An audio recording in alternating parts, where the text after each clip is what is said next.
Good evening, everybody, and welcome to the August 20th meeting of the Larimer County Planning Commission. My name is Patrick Rowe. I'm the current chair of the Planning Commission. It's our tradition to start each hearing with the Pledge of Allegiance, so I'd ask everybody to stand and join me, please.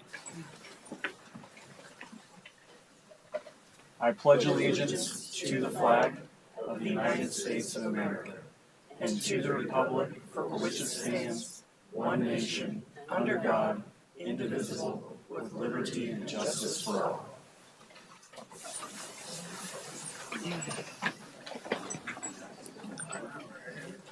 Thank you for being with us tonight. Copies of the agenda are by the door along the wall there. We'd ask everybody to please mute your cell phones. The members of the Planning Commission are all volunteers. I'm going to ask each member to introduce themselves. Begin with my commissioner to the right, Mr. Duffy. Good evening. My name is Connor Duffy, and I have been on the Planning Commission for 3 years now. My name's Adam Eggleston, and I've been on the Planning Commission for just over a year. I'm John Weiss. I've been on the commission for a little bit over a year. Good evening. My name is Zachary Sullivan. I've been on the commission under a year. I'm Shelby King. I live in LaPorte, and I have been on the commission for 2-ish years. Hi, everyone. My name is Lisa Cholet. I live in Wellington, and I've been on the Planning Commission for about 2-ish years. Do we have any commissioners online this evening? We do not, but we may have Commissioner Cassidy joining us late. Okay, keep us posted. Otherwise, again, I'm Patrick Rowe. I live in Northwest Fort Collins, and I've been on the Planning Commission for about 3.5 years. So, Jenny Axmaker is the planning manager. Ms. Axmaker, would you mind introducing staff in attendance this evening and providing meeting protocol? It would be my pleasure, Mr. Chair. Joining me at the dais, we have a representative from the County Attorney's Office, Christine Lucassen. Joining us here shortly, we'll have our county building official, Eric Freed. To my left, we have senior planner, Michael Whitley. To my right, we have from our CERT planning administrative staff, Ryan Oswendell. Across the way, we have Connor Sheldon from our engineering department. We have Leah Schneider from the health department. We have our environmental planner, Scott Benton. We have from our engineering department, Eric Tracy, along with a consultant. And then we have Justin Curry, who's a county planner. Joining us online, we do have another member of our engineering department, Aaron Worster. With that, we respectfully request, as the chairman mentioned, that all members of the public silence their electronic devices. You can grab a copy of the agenda by the door, but if you're joining us online, you can also find a copy of that agenda posted on the website at larimer.gov/BOCC/commissioners-meetings. The hearing procedures for tonight: for each discussion item, we will begin with a presentation from county staff, followed by a presentation from the applicant, with time for any clarifying questions from the commissioners. There will then be an opportunity for any members of the public to address the commission with their comments on the matter. Both the applicant and county staff will then have an opportunity to respond to any questions or concerns raised during the public testimony. The commission will then ask any remaining questions of the applicant or staff before entering into deliberations and working towards a decision on the matter. During public comment, please wait to speak until recognized by the chair. Please maintain civility, refraining from audience applause, comments, or disruptions, whether positive or negative. Anyone causing a disruption will be asked to leave the hearing. Please make all comments to the commissioners from the podium. Right up here, we have a portable mic available if it's needed. And please state your name at the beginning of your comments and provide the spelling of your name if it's uncommon. Please speak directly into the microphone so that anyone joining us on Zoom may hear your comments. For those of you joining us on Zoom, attendees will be muted until they are recognized by the chair. If an online attendee wishes to speak or requests that a consent item be removed, please use the raise your hand function on the Zoom control bar or *9. Upon request, we have assisted listening devices available for the hearing impaired. We have 2 items on the consent agenda tonight and 3 items on the discussion agenda. Thank you. Thank you for that, Ms. Axmaker. I have some brief comments about the role of the Planning Commission before we get started. The Planning Commission acts as an advisory board to the Larimer County Commissioners. We review and make recommendations on land issues outside of towns and city boundaries. Some land use decisions will be heard by the Board of County Commissioners. We come to these meetings unbiased and listen to staff's reports, public testimony, as well as information provided by the applicant. The Planning Commission is the final decision-making body for location and extent reviews, as well as for amendments to and approvals of the Larimer County master plans, sub-area plans, and amendments. The Planning Department staff provides us with a comprehensive package of information about land use applications and amendments. And lastly, we really gain insight from the information and viewpoints that you all provide, so we appreciate your attendance and participation. With that, we will turn to our agenda and approval of the minutes. So we have the July 16th, 2025 amendments. Do I have any comments on those minutes, or otherwise I'd entertain a motion? I move that we approve the meeting minutes from July 16th, 2025. Second. A motion and a second. Can we have a roll call, please? Eggleston, Yes. Weiss, Yes. Sullivan, Yes. King, Yes. Cholet, Yes. Rowe, Yes. Duffy. Yes. And those stand approved. Any amendments to the agenda this evening, Ms. Axmaker? Yes, sir. Yes, sir. We have a consent calendar consisting of 2 items, and we have 3 items on discussion. So the consent calendar is meant to be non-controversial and routine, and will not be discussed unless it's pulled by either a member of the commission here or a member of the audience participating. So if anybody wants to discuss something that's on the consent agenda, please indicate so by raising your hand, please. Okay. And sir, which for you? Which item? Yeah, could we move Firefly number 2 to the discussion, please? Okay, so we've had a request, so that'll be pulled and put onto our discussion agenda. Is there another item that we want to pull from the consent calendar? So the other item that's on the consent calendar is the Bar Either and Castellanos rezoning. That's the other item. Does anybody wish to pull that item? Okay, seeing none from the audience. Any commissioners want to pull that last item? Okay. Is there anyone online who would like to remove the rezoning? Please use the raise your hand function now.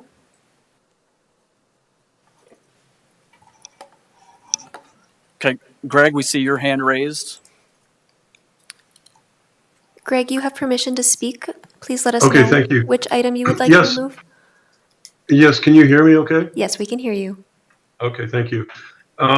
Yes, I think I heard item 2 has been requested to be discussed. Is that correct? That is correct. Yep. So Okay, thank you. Yep, that's the one I would like to talk about too. Thank you. okay. So we will remove that item from the consent agenda, and we will place that on discussion. I think conventionally that would go last. Has that been Yes, our practice? Mr. Chair, Yeah. that's correct. It would be item 4 on discussion. Okay, so that'll now be item 4 on discussion. So with that, I would now entertain a motion for the remaining consent item, which is the Bar Either Castellanos rezoning, file number 25, zone 3744. I move that the planning commissioners approve the consent agenda, subject to any conditions of approval as set out in the staff reports. Second. A motion and a second. Roll call, please. Eggleston, Yes. Weiss, Yes. Sullivan, Yes. King, Yes. Cholet, Yes. Duffy, Yes. Rowe. Yes. And so that consent calendar is approved. And with that, we'll move on to our first discussion item. So that's the Boxelder Townhomes Plan Development and Rezoning to Plan Development Zoning District, which is file number 23 Land 4348. And we have a staff presentation this evening, I believe. Yes. Good evening. I'm Michael Whitley, Senior Planner with the Larimer County Planning Staff. And this is the Boxelder Townhomes Plan Land Division and Rezoning to Plan Development. So the request is a combined preliminary and final plan land division to consolidate 2 lots into 1 parcel and a rezoning from MR, multi-unit residential, UR2, urban residential, UR3, urban residential to PD, plan development. The property owner is Kevin Bacon. Sorry, Kevin Brown. Don't know where that came from. And the applicant is Troy Jones. Wow, I've never done that one before. And I've worked with Mr. Brown several times already. So the property owner owns 2 parcels totaling 11.36 acres located north of East Mulberry Street, which is also Highway 14, between Loma Linda Drive and Camino del Mundo. The larger parcel is 11.288 acres, and the smaller parcel is 0.07 acres, and both parcels are vacant. So on this vicinity map, you can see the property is immediately adjacent to Mulberry Street, and it's fairly large and goes back quite a ways. The larger parcel takes up the vast majority of the land under discussion. There's a smaller secondary parcel that is being consolidated with the larger parcel as a part of this application. So the property is in the Fort Collins Growth Management Area, and the property is immediately adjacent to Fort Collins city limits. So to be eligible for development in general, anywhere in unincorporated Larimer County, a property has to be a legal lot. The staff report includes the definition of a legal lot, but basically that lays out what parcels are eligible for development based on how they are created. So because the configuration of these 2 parcels has changed since May 5th of 1972, which is the effective date of a regulation that said to reconfigure parcels, you have to go through a county approval process. Because that configuration occurred since that date without county approval, neither of these parcels is legal, and so they are not eligible for development. This proposed planned land division, again, would combine those 2 parcels into one legal 11.358 acre parcel that would be eligible for development. Now, as I mentioned, the lots are currently zoned MR, multi-unit residential, UR2, urban residential, UR3, urban residential. And this map shows the distribution of that zoning. So it, for the most part, does not follow lot lines. I would especially note here that this portion of the property, which is the portion proposed for development, is zoned MR, again, multi-unit residential. There's quite a bit of other multi-unit residential in the area. There's also mobile home park zoning in the area. This is the Cloverleaf Manufactured Home Park. There's also corridor commercial in the area. And again, south of Mulberry, those parcels are zoned in Fort Collins, the city of Fort Collins. And so those have various zoning districts that are not subject to Larimer County's regulations. So the land use code requires that when a property is divided or reconfigured through the planned land division process, it must be rezoned to PD. So again, PD stands for Planned Development. PD is a zoning district that's used in growth management areas that is intended to mirror the objectives of the municipality subject to the growth management area, in this case, Fort Collins. And so it is a site-specific zoning that lays out allowed uses, processes required to establish each of those uses as identified in the PD, setbacks, lot sizes, building heights, etc. So condition 7 in the staff report lays out all of those things for this particular planned development. So the applicant would like to develop this property with 18 multifamily dwelling units within 3 buildings. And again, that development is clustered on the southern end of this property as illustrated here. So if the planned land division is approved and the rezoning to PD are approved, a specific development proposal would be evaluated through a site plan review process. This is an administrative process that is approved by the staff at the staff level, subject to compliance with all the applicable standards. So what we're doing tonight is not approving this specific development, but we are setting up the development so that it can be approved by consolidating the parcels, again, to make it a legal lot, and then establishing the rules within which the planned development must abide by, including uses, setbacks, etc. So, as I mentioned, the multifamily development would occupy approximately 2 acres on the southern end of this property. The remainder would remain undeveloped except for possibly, like a community garden or kind of passive trails, that sort of thing. The reason for that is that Boxelder Creek runs through this property, And there are quite a few wetlands and flood hazards associated with Boxelder Creek. Water and sewer service would be obtained through the East Larimer County Water District and the Boxelder Sanitation District, and the property is in the Poudre Fire Authority service area. Regarding public input, we did have a neighborhood meeting. The property owner hosted a neighborhood meeting on March 13th of last year. It was attended by approximately 6 individuals.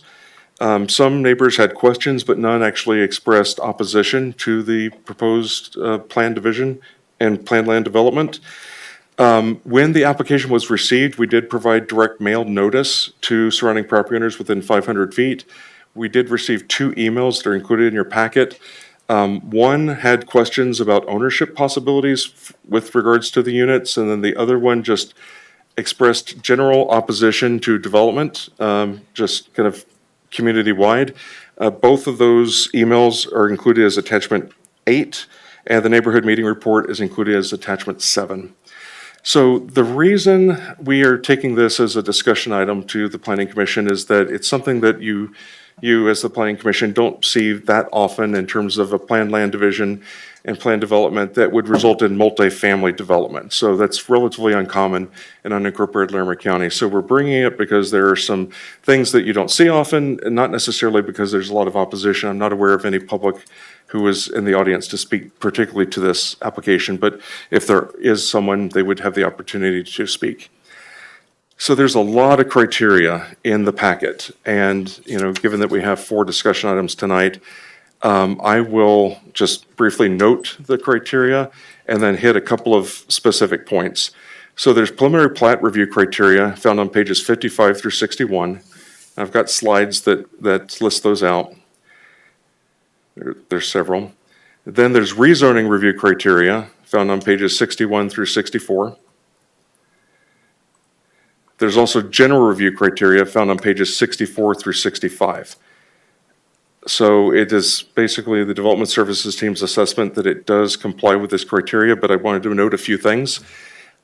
So the portion of the property proposed for development is currently zoned MR, multi-unit residential.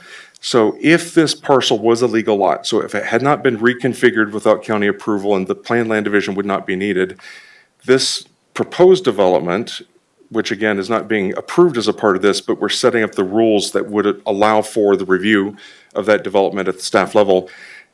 This proposed development could occur with a site plan review approval, which again is the process proposed to be required for the development of the subject multi-unit development. So this is something that is contemplated by the zoning already. This is something that's consistent with a lot of the zoning already in the area. There are some lower intensity zoning districts further to the east, but the proposed uses are consistent with the City of Fort Collins structure plan and are consistent with existing zoning. Now, there are a couple of deviations that are being requested. So the applicant did request a deviation from the land use code standards, which requires a 100-foot setback from the center line of waterways and a 100-foot buffer from the edge of wetlands 1 acre or larger. So the proposed deviation would reduce the buffer to allow a water quality pond outfall within 42 feet of the wetland and a residential building approximately 55 feet from the wetland. And so in support of that request, the applicant did submit what they call a credible and competent evidence report for a wetland buffer reduction, and that's a term that's used in the land use code with regards to requests for reducing the wetland buffer. And it does outline several mitigation measures, including removal of noxious and invasive tree species and weeds, the establishment of 3 coyote willow shrub stands on the southern riparian area to enhance vegetative diversity, and the installation of a privacy fence between the development's northern edge and the southern portion of the Boxelder Creek to reduce light and noise impacts from adjacent natural habitats.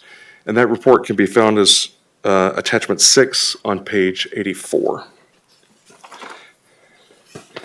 The last item of note, and again, this slide shows in yellow the area that would be subject to a reduced buffer. So you can see kind of relative to the entire parcel, is a relatively minor encroachment and deviation, which has been identified as a lower quality, kind of habitat, just based on existing disturbance, than much of the rest of the property.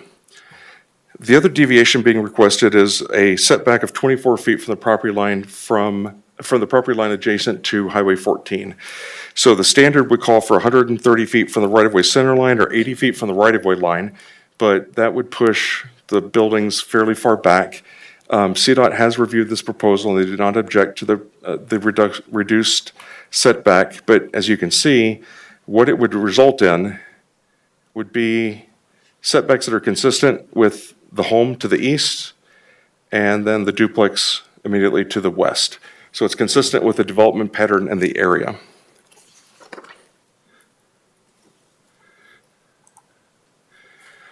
So we do have findings on page 66. The Development Services team does find that the Boxelder Townhomes Plan Land Division rezoning to Plan Development, File 23 Land 4348, complies with the preliminary plat review criteria found in sections 655D, the rezoning review criteria found in section 661D of the Land Use Code, and the general review criteria found in section 638D. And we have a recommendation. So we do recommend approval of the request, subject to the conditions found in the staff report. And I did note just less than an hour ago that I did fail to include the buffer, the wetland buffer and waterway reduction in condition 7. Every other standard is complete, but I would suggest or kind of request that with the motion that Amendment 7 be amended. And so I do have a motion slide on the screen that does include an amendment that would include those buffers and setback reductions as described in the credible and competent evidence report for wetland buffer reduction. So that is a brief overview of my staff report. I'd be happy to answer any questions. Great. Yeah, thank you for that presentation, Mr. Whitley. Do my colleagues have any questions of staff at this time? Yeah, Mr. Weiss, Commissioner Weiss. Can you put the first slide up with the map? This is more for my education. Keep going. This one here? Yeah, that's fine. So you said this parcel is adjoining City of Fort Collins. Can you show me where? Correct. So the City of Fort Collins city limits are in gray. Okay. Right here. And what is in my staff report, but I did not present as part of my presentation, just because it's kind of routine background. What the land use code calls for and our intergovernmental agreement with Fort Collins is that if you propose a land division, a rezoning, or a special review in the growth management area, that's a trigger for annexation. The City of Fort Collins decided that they did not want to require annexation. We actually had a public hearing on that annexation appeal to not require annexation. That the Board of County Commissioners did approve that appeal, I believe back in 2024. I've got the date in my staff report. Let's see. I do not have that exact date, but an annexation appeal was approved by the Board of County Commissioners in the last 18 months. Okay, I mean, I saw that Plus or minus. in there. I was just curious because I thought Mulberry there is the county. Not to this point. So okay. Again, you can see in the gray. So that it changes. Okay, that's fine. Yeah, it extends a little bit further east of this property too. Okay, I just wanted to be sure. So who's responsible, assuming this all goes through this whole process? Who's responsible for the wetlands over time? It would be the property owner. Okay, is there a condition? Well, that would be a staff condition for them to address that? Yes. So as a part of the site development, there would be an and they did provide that, kind of wetland buffer, but there would be agreements in place and obligations that the wetlands be maintained and actually enhanced as described in the mitigation report that's included again in your packet. So yes, it would be an obligation of the property owner to maintain the wetlands over time.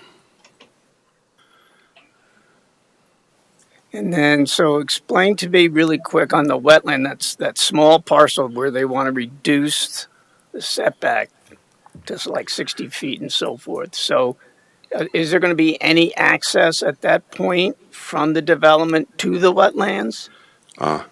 Well, the exact site plan will be evaluated as a part of a future development, but there is not, at least on the plans that we have seen, there is not any sort of path. Now, there is a drive of some sort. It's not a motorized access drive, but there is an access drive that crosses this property somewhere in this area. And actually, I'll let the applicant or property owner describe exactly where that is and what's proposed to be maintained. But there is some sort of access to the north, but it's not going to be.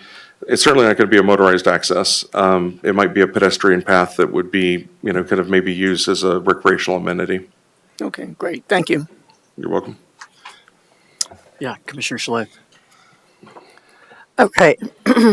My question really comes from a density standpoint based on what the Fort Collins City Code says and all of that. Can you explain to me how we have a density of 1.58 dwellings per acre, which I know how it's typically calculated, right? Which would make sense, except for that the majority of this plot of land isn't, I don't know why it would be considered residential when it isn't buildable, right? It's wetlands. It would be protected as our county standards are right now, no matter what, which then when you reduce it down to the buildable amount, with or without this exception that they're asking for, that doesn't calculate out to 1.5. Oh, well, so it's 18 units on 11 point something acres. And so I'm pretty sure I checked my math when I did the staff report. I haven't kind of recalculated it, but when I'm not arguing the math. I'm sure. arguing is it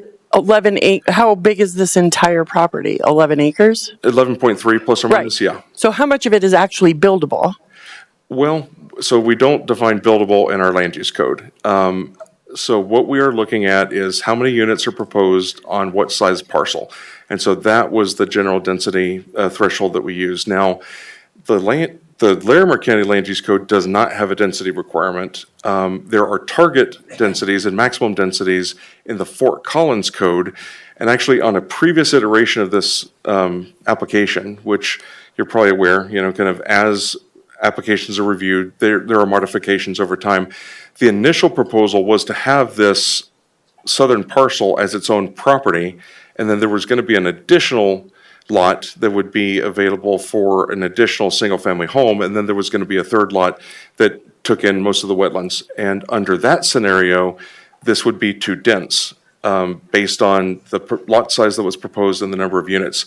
However, because they reduced that, because they reduced the number of lots and it is now just one property, we're finding that it's consistent with the target densities of the city of Fort Collins. And the city of Fort Collins has not objected to this development. They found that generally it's consistent with their master plan. So staff, recognizing that there can be different opinions, staff does not have a concern with the proposed density. So doing it this way doesn't really get around the intent of what density means? Well, again, Larimer County's land use code doesn't have that density. So, but we're required to abide by Fort Collins, are we not, in this circumstance? we should weigh Fort Collins's input when making decisions, and so you, as the Planning Commission, can weigh that when making a recommendation to the Board of County Commissioners, and then ultimately it would be the board that would say yes or no based on their evaluation. So if you have concerns about that, you can certainly express those and pass those along to the commissioners for their consideration too. Okay, thank you. Other questions of staff? I have a question. So on that right-of-way setback as part of the site plan process, are you guys likely to require kind of additional screening since it is closer to the right-of-way? Is that something you guys would be considering, or is that part of your? There would be street tree requirements, but we were not proposing additional screening beyond what the standard land use code requirement is for street trees. Okay. And it's probably too early at this point, we probably don't have any details on like a landscape plan or what that might look like. Is that true? Correct. And I would also, kind of to reiterate that. This is a conceptual plan as shown. So we are basing our review based on, kind of what's being proposed, but this is subject to change. But one of the conditions is that there will be a maximum of 18 units on this land and no more than 3 buildings with the proposed setbacks. And so there can be minor deviations, but again, what we're laying out is guidelines for future development, not approving this specific development at this stage with this application. Okay.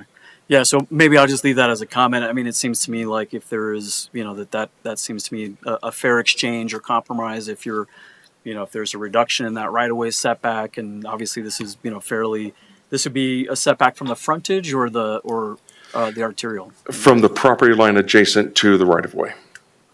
So. And the right-of-way is the arterial or the frontage road, or? The arterial, so actually the frontage road would be within the right-of-way.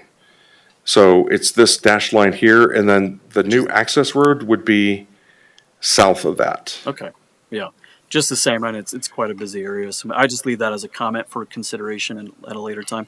And then, does Fort Collins, will they weigh in on the site application process as well? I mean, I know we saw they had quite a few comments here, but that'll continue through the process? Yes, we will send a referral to the city of Fort Collins as part of the site plan review, should this rezoning be approved. Okay, great. Thank you. Those are my questions. Commissioner Duffy? Michael, really quickly, that access road that's on the easement there, traffic coming westbound on Mulberry will then have to access the property via Loma Linda and then kind of do a U-turn back into that property there? Correct. Is that access road paved or is that dirt there? So there's pavement, but then, so as Loma Linda goes north, the pavement is in fairly poor shape. This would be repaved, at least this portion and probably this portion here too. Okay. That again will be evaluated as a part of the site plan review. That's fine. Thank you. That's administrative, right? Site plan review. Yep. Okay. Well, with that, thank you again, and we'll take applicant presentation if they're here. Yeah. Okay. And good evening, and as said earlier, if you don't mind just introducing yourself. Great, yeah, good evening. My name is Troy Jones. I'm the consulting land planner and architect on the project, and the property owner is not Kevin Bacon, Kevin Brown, and he's the gentleman there that is on the end of the first row. And I think Michael did a really thorough and complete presentation of what we're proposing to do. So Kevin and I are both available for questions. The one thing that occurs to me is to clarify one of the questions about the access to the north. There's currently a little gravel. It's more of like it's a gravel road to a pasture, basically, that is behind a gate, and we want to leave it as is, so people can walk on it that live here, and to access that opens, the open space that's part of this project. But yeah, you can see on that aerial photograph, it's just a little gravel road that's got a culvert that has been there for decades, and we just want to leave it as is. And kind of tie into it well out of the the riparian area on the portion of the site that we're developing. And other than that, I think Kevin and I are available for questions and responses after the public testimony. Yeah, great. Thank you, Mr. Jones. And yeah, just hang tight just for a second. I'll see if my colleagues have any questions for you at this time. Mr. Commissioner Duffy. Mr. Jones, that access road, looks like a small, Michael, if you go to Google Maps there, looks like there's a small electric substation back there, if you keep going north. I was wondering, and there is some kind of bridge that goes over Boxelder. Are you thinking that you'd have to reinforce that bridge? to have access back there, or are you just going to use that kind of as a walking path type Right, thing? it's just walking path. We don't want to, we're not proposing any vehicular access at all. So it's, just leaving it as is really our intent. Okay. Yeah. Okay. Yeah, Commissioner Chalet. So the access to this would then be, it's part of that frontage road where you have to wait at the lights that are a nightmare to get off the frontage road and onto Mulberry. Is that right? There's, that we've gone through several iterations. Originally, we were talking about acquiring some property off of Loma Linda. So, right back in the area where Michael's got the cursor floating around there. We were contemplating the possibility of pushing a street in there kind of next to Boxelder Creek that would allow us to come and go off of Loma Linda. That property owner ended up not wanting to sell the piece of property that would allow us to do that, and also that would really have put that street really pretty close to Boxelder Creek, and there are some exceptions in the standard that would allow a street to encroach if there's no other options. But the more we played around with our options, this is really a kind of a hard site to get access to. But we're really talking about mimicking the what you see as the gravel drive there, and it'll just be a frontage road along the portion of Highway 14 there. We've coordinated with Poudre Fire Authority and Colorado Department of Transportation on this, and so we're at a point where they're all satisfied that that's really kind of the best solution that's available, without there being a lot of great solutions to choose from as far as access goes. So then you would still have direct access to Mulberry Street once you got through that gravel drive. Is that right? Well, you'd have to go to the Loma Linda Mulberry intersection, and so part of the site plan review will be what exactly is the traffic control, pork chop design of that portion of Loma Linda and how that interacts at that point. That'll be worked out in site plan. Okay. I'm just worried about traffic impacts and potential.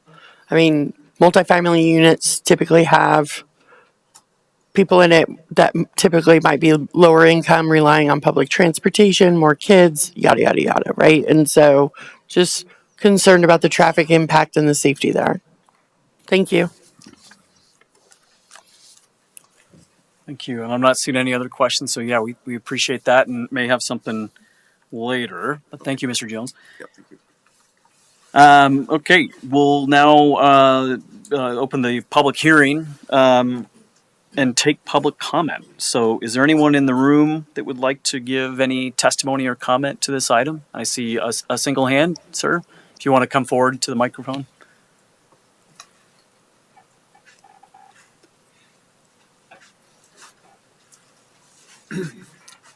First timer, bear with me. My name is Steve McGill, Magill, and I like your overhead here. I live in the property that is adjacent to where they're talking about doing the development. So I'm on the east side. Right. If you come over a little bit to the left, okay, that's my fence line. Okay, and then if you go over to the two fourplexes, and they've got probably about 10 feet of fence in there. Just to maybe put that in a little bit different perspective as far as your concerns about density. So first off, I'm a little surprised, and maybe not, that we're here. I've lived in that house since 1982. And my back porch looks over that property, and I've been watching it for quite a while.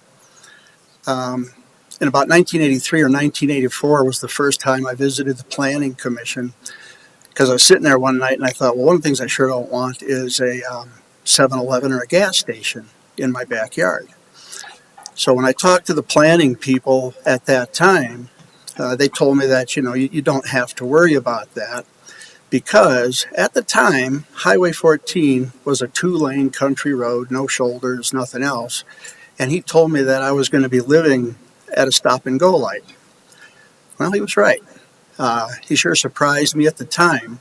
But he said, given the fact it's a state highway and you've got that stop-and-go light, and then Loma Linda as well, there's no way that they would ever approve egress for multiple vehicles in and off that piece of property.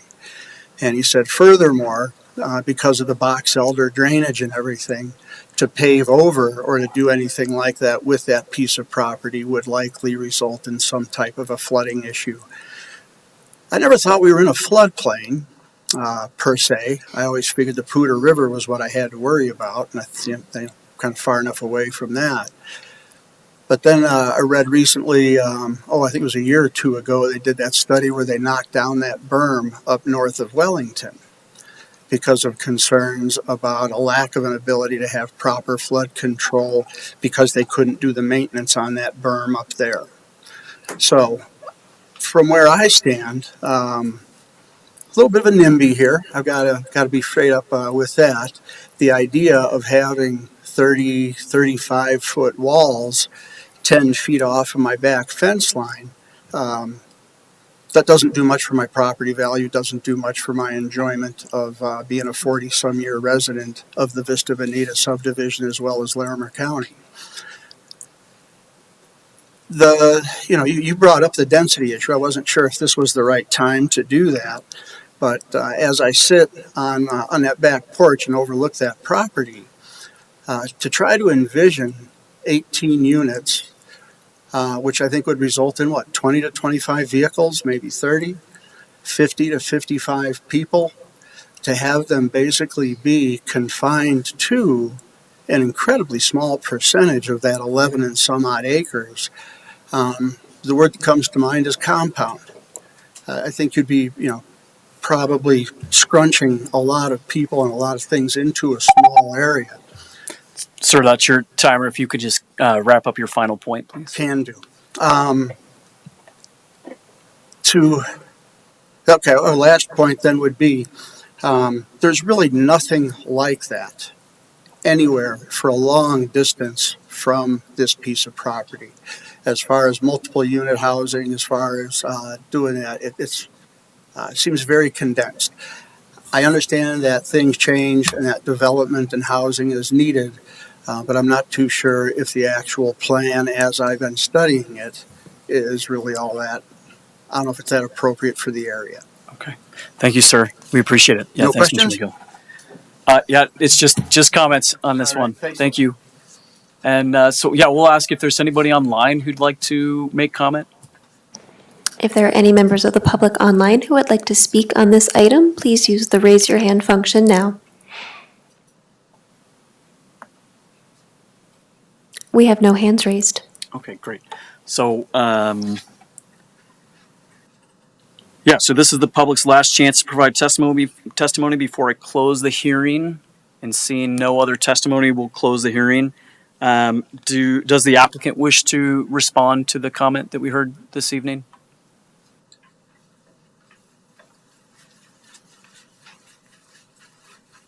Yeah, just briefly, we appreciate his concerns. I know it's hard to see change, and it's a tough issue for everybody.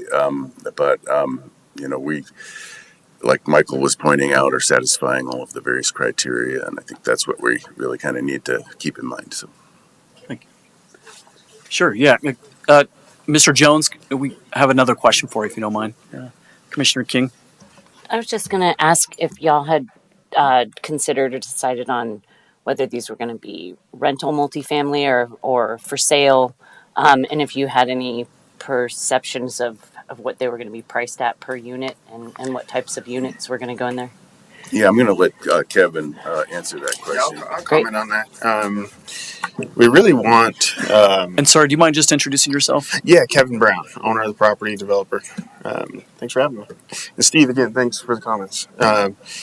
In terms of what we intend to do here, we imagine some might end up as rentals, some might end up as owner-occupied. Our goal is to create a development that we can be proud of here. We don't want to charge more than what we need to on this property. I'm not some typical developer looking to squeeze out every single dollar of profit. I really want to keep these. It would really please me and our team if we can keep these into 300s. That's our goal. So we're trying to do something different here, and it's a little tough with some of the rules and stipulations. There's a lot of cost in the engineering, the hydraulics, the wetland, the buffers. I mean, it's a challenge. It really is, and we're trying our best to balance the character of the land with cost. And it's very important to me that I'm able to develop something that is remotely affordable in Fort Collins 2025. So that is a goal of ours, and we do want to keep that flexibility in terms of what they can do with it in terms of renting or owning. Yeah. Yeah, Commissioner Chalet. Don't go away. You'll have to forgive me because I no longer live in Fort Collins. So, Yeah. Is there access to public transportation from where you're developing these? Hopefully, lower cost. It's not immediately available on Mulberry since I-25 is right there to the west. There's a lot of people that do rely on public transportation, and I think they have to, unfortunately, cross the busy highway and go further to the west to get to that public transportation. Okay. And did you speak with the neighbors? Oh yeah, all the time. Okay. Yeah, Dr. Jekyll and Hyde, right? Sometimes they like me, sometimes they don't. But yeah, I think I've gotten to know a lot of folks. Actually, in Cloverleaf, they've communicated with me the most for some reason. And of course, there's a higher density of individuals in Cloverleaf, but a lot of the residents just to the west, I've spoken with a lot of them. And so when you're asking for the mitigation on the north end of the property, the exception, I guess is the word I should be using. Yeah. Is that, well, frankly, even on the south end, those two exceptions that you're asking for, is that to meet the ideal unit numbers that you're going for to keep costs low? Or is that just the you cost want to skyrocket. maximize what you can do? Oh, it's just to have the cost be even reasonable to do a development like this. As I really dug in, I started off with much fewer units because I just desired that. And come to find out, when you start to run the pro forma and you do the cost and you take into account the upgrades that you have to make, you end up in a situation where it's very, very thin margins. You probably go negative if you don't have the density we have right now. So. Okay, thank you. Yep. Any other questions before we let the applicant sit down? And I might so I think there was one of the questions in the packet from one of the neighbors was just maybe an intent, obviously, in terms of whether this is for sale or for rent or what you anticipate there. Right. Well, initially, this is going to be retained within an ownership group, and some of them do want to occupy the units. These are individuals that can't afford to buy a condo or an apartment in Fort Collins today, right now. And so it's a little bit of a diverse ownership group, and they're going to have the flexibility and the freedom to then sell their units or rent them out or keep them. So these will be built as apartments or for sale units, did you say? Yes, I would say, well, it's technically they're going to be technically condos. Condos? Yeah. Yeah. But at least initially the idea is to hang on to those as part of the ownership group. And yeah. Is some of that for the construction defects as well on the condo side? I know that's common. Too. At least 1 year. Yeah, for sure. Okay. Commissioner Chalet. Okay, so I'm going to be really direct so that I really understand. Yeah. So you're going to build these, but it's not your intent to sell them individually, but rather retain them by this ownership group that you're talking about that you've already established. Is that correct? That I'm establishing. Now, they are free to back out of the deal if it costs too much. But we do have a group that has the intention to go in with me on this as a team.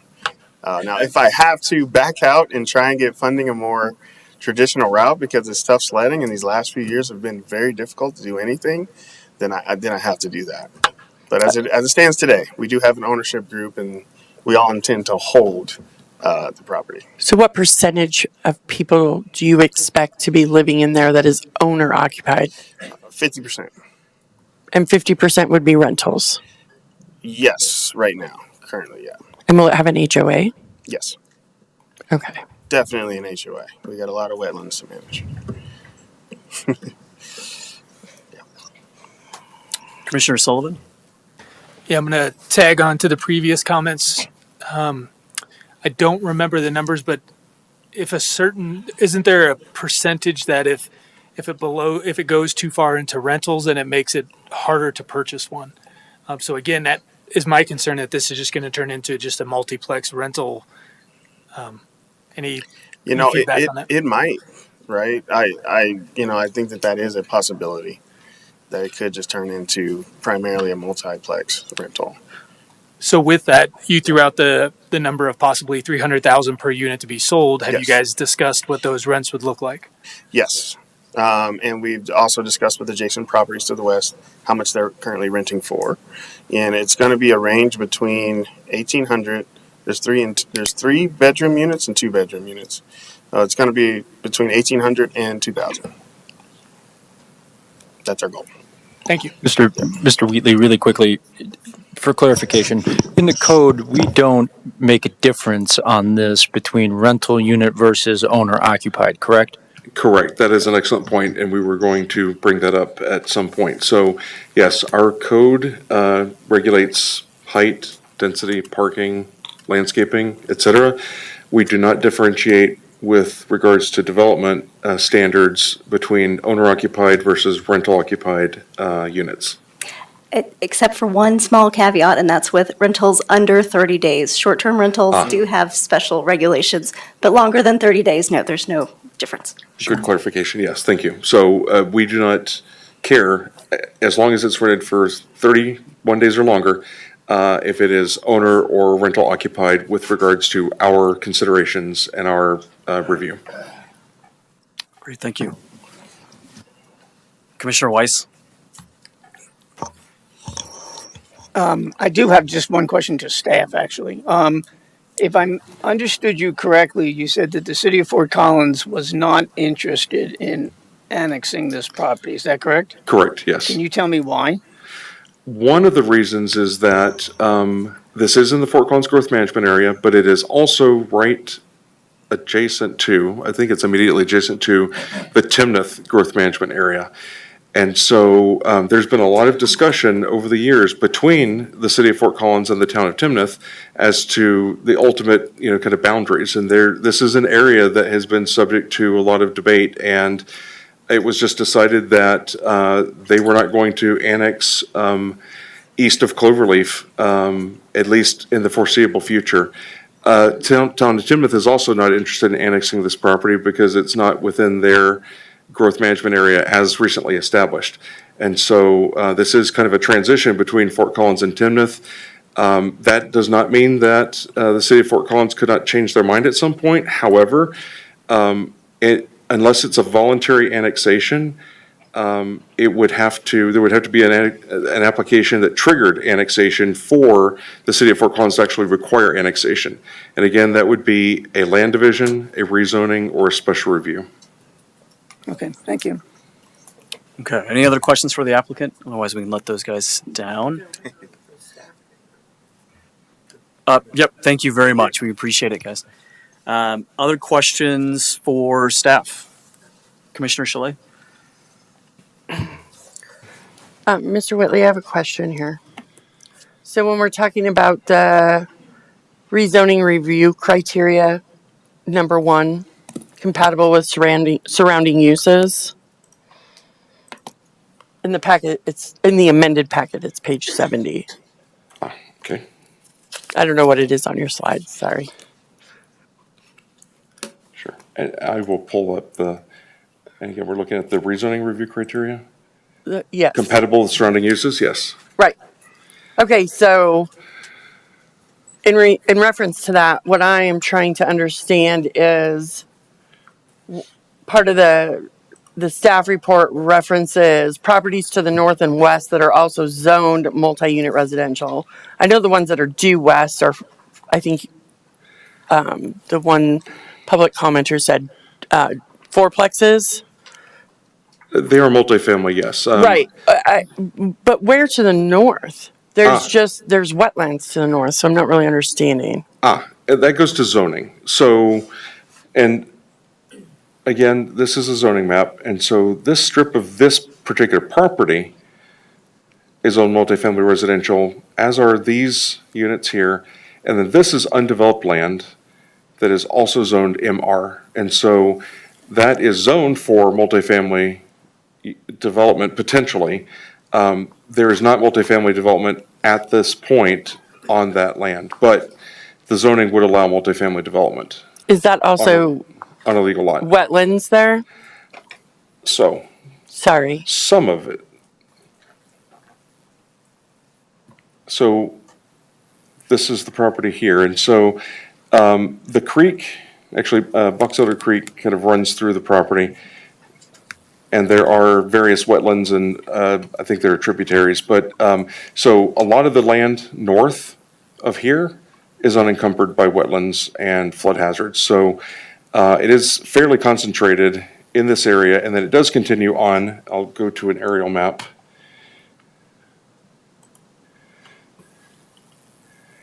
As you can see, as you go further north, there is land that appears to be actually farmed but so most of the wetlands are concentrated here and here. And there is multifamily zoning here that would be unencumbered by those restrictions. Okay, so I'm really not trying to be dense or a pain.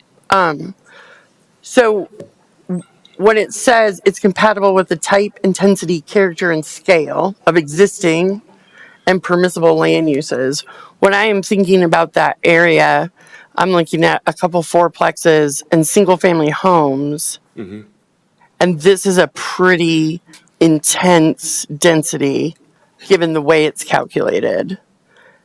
I'm struggling to get my mind around the compatibility in intensity in particular and the character, which looks beautiful. It looks beautiful. But is that consistent as well? Well, again, that's an individual judgment, and each individual planning commissioner, for example, and then ultimately Board of County Commissioners may have a different opinion about compatibility. So from staff's perspective, it's consistent with the existing zoning. It's consistent with surrounding zoning. It is more intense than the development to the east. One measure of compatibility, because it's not the only measure, but one of the kind of the things that we look at in our code is buffering requirements, for example. So in our land use code, we have buffering requirements from different intensities of use, but we do not require buffering between different densities of residential development. We have buffering requirements from residential and commercial, residential and industrial, even residential and agricultural, but we do not have a buffering requirement between a single-family development and a multifamily development. Now, that's not to say that the code is perfect, but that is one way we measure, kind of, or could look at compatibility is, kind of what kind of buffering is there, kind of required. And again, kind of what's permissible by the zoning. But again, it's an individual basis, kind of a judgment call, and there's certainly room for disagreement on that. And if I just might add a little bit, can you pull up the zoning map real quick? So if you look at the zone districts in this area, it's trying to transition from lower density, getting more and more dense towards the highway. So this is an area where it's looking to kind of move from that larger lot to the more dense, to the closer you get to the highway, to more commercial type uses. So it is intended, based on what's proposed in the zoning, to be kind of a transitional area. Not persuaded, or I'm really stuck. yeah.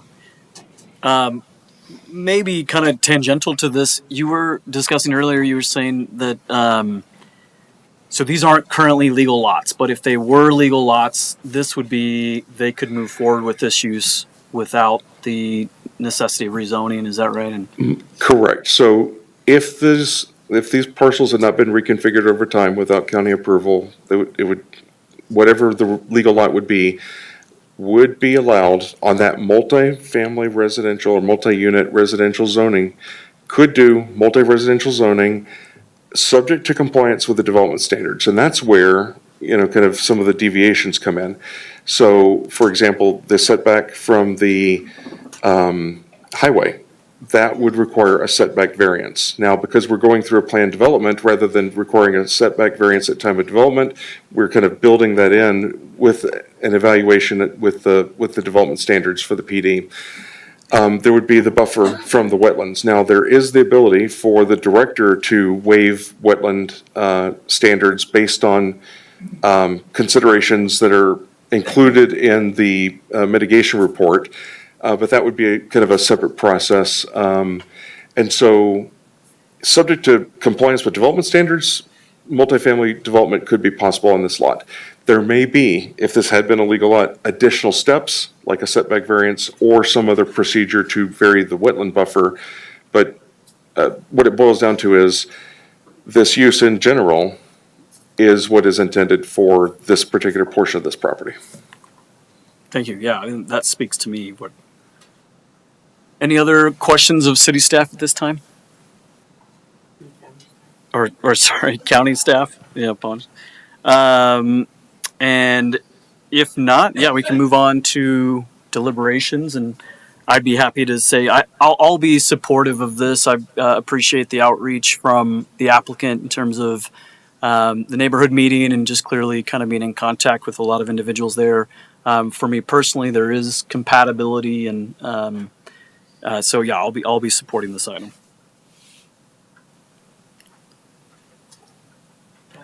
Oh, Commissioner Weiss. Well, based on their criteria for our approval or not, I'll go ahead and support this with the following caveats, so staff can hopefully keep this in the back of their mind when they get into a more technical review. I'm a little. Staff is trying to apply proposed design standards the way this whole project goes together, in my estimation, based on too much at Fort Collins. Fort Collins has already said that it's not interested in annexing this. So I think the county needs to take a more aggressive approach and make sure the project goes more with the county. And keep in mind, Fort Collins may change their mind. But right now, the fact that they're not interested in annexing tells me that it's more for the county to make the decision. I think the mitigation on the wetland that is being proposed, in fact, hinders the overall project from a wetland standard, just because you claim to remove certain trees and other things that may or may not be undesirable. That can have a very negative impact on wildlife and other factors there. So I would caution against just going out and start clearing out stuff, because I do think it will have a negative impact on the wetlands as it currently exists. I don't like the way the density was calculated. I would agree that you're calculating it based on the entire size, 11 plus acres, when in fact you have a much smaller area that can actually develop. And I would have rather have seen the density based on the actual developable parcel or part of the parcel, rather than taking the whole site, and it inflates what can be done. And I would like to see more of these sold, not begin more rentals. We're looking at the county, the city, everybody who wants more affordable housing. And if the more we keep encouraging rental properties, we never meet that affordable housing goal. So for whatever you can do to make that work, that would be desirable. So otherwise, yep, that's it. Thank you. Commissioner Duffy. Ready to make a motion? Or if there's other. Oh, Sure, sure. yeah. Sorry. Commissioner I Shalai. was waiting to see Yeah. if anybody else had, persuadable comments and deliberation. So for me, this is a really tough one, just because it's a balance between property rights and the vision and dream of doing something, which I completely understand, and the balance of what appears to be the one person that's going to be most impacted by this development. And that's the gentleman here today, right? And so I'm inclined to support it. I would just note the intensity does bother me. As Commissioner Weiss said, the calculation, it is what it is. I don't like it. But I also recognize that it's really hard to make anything somewhat affordable. I would, as this goes forward, I would encourage you. I want to call you Mr. Bacon, which is just terrible. That's stuck on me forever. But I would encourage you to talk with this property owner, find a way to make it so that it's great for both of you. I think that's super important. And I mean, some of these battles are battles for a different day that don't have anything to do with this particular application at all. But I think the lack of access to the public transportation bothers me. As I said earlier, I live in Wellington. Anybody on the east side has to play Frogger to get onto the west side where all the services are. And so safety is a big concern for me. But I'm inclined to support it. I appreciate the effort that you're making. I would ask you to be thoughtful when you're moving forward and talking with the most impacted property owners, please. Thank you.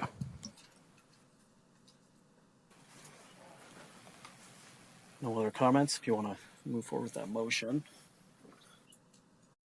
Ms. Whitley, the motion that's on the screen is the one, correct? Correct. Okay. Correct. Yes, it does include that amendment to condition 7. Great.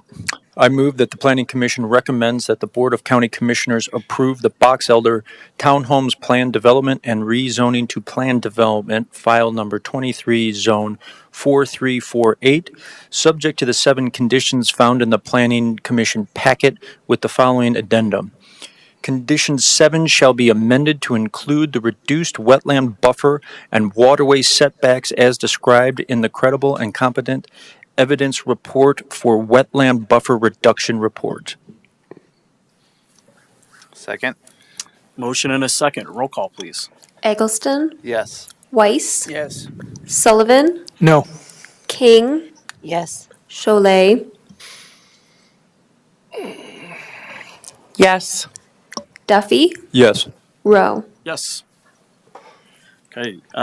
Motion is approved. So we'll move to our, again, thank you for the applicant and also to the individual the neighbor that attended and participated. Okay, we'll move to our second discussion item for the evening. This is building code updates, which is file number 25 code 0286.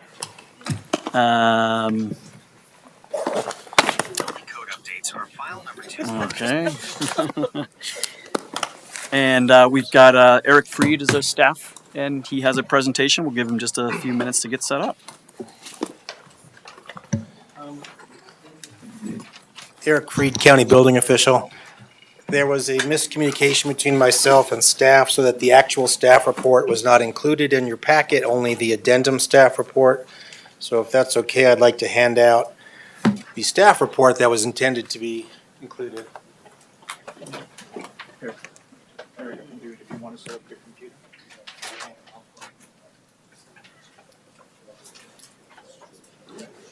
Thanks.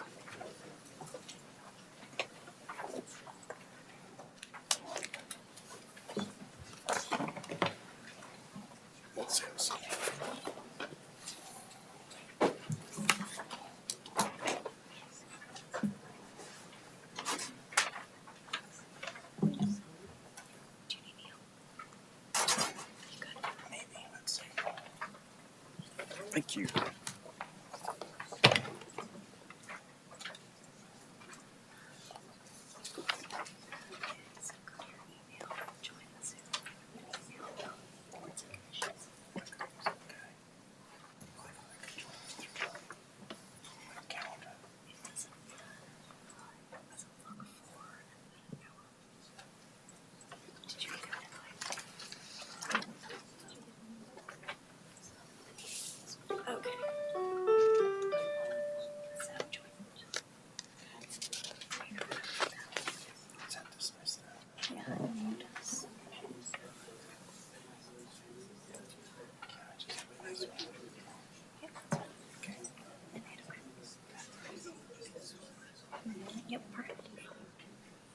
So now you share your screen with your presentation. I'll just bring it up.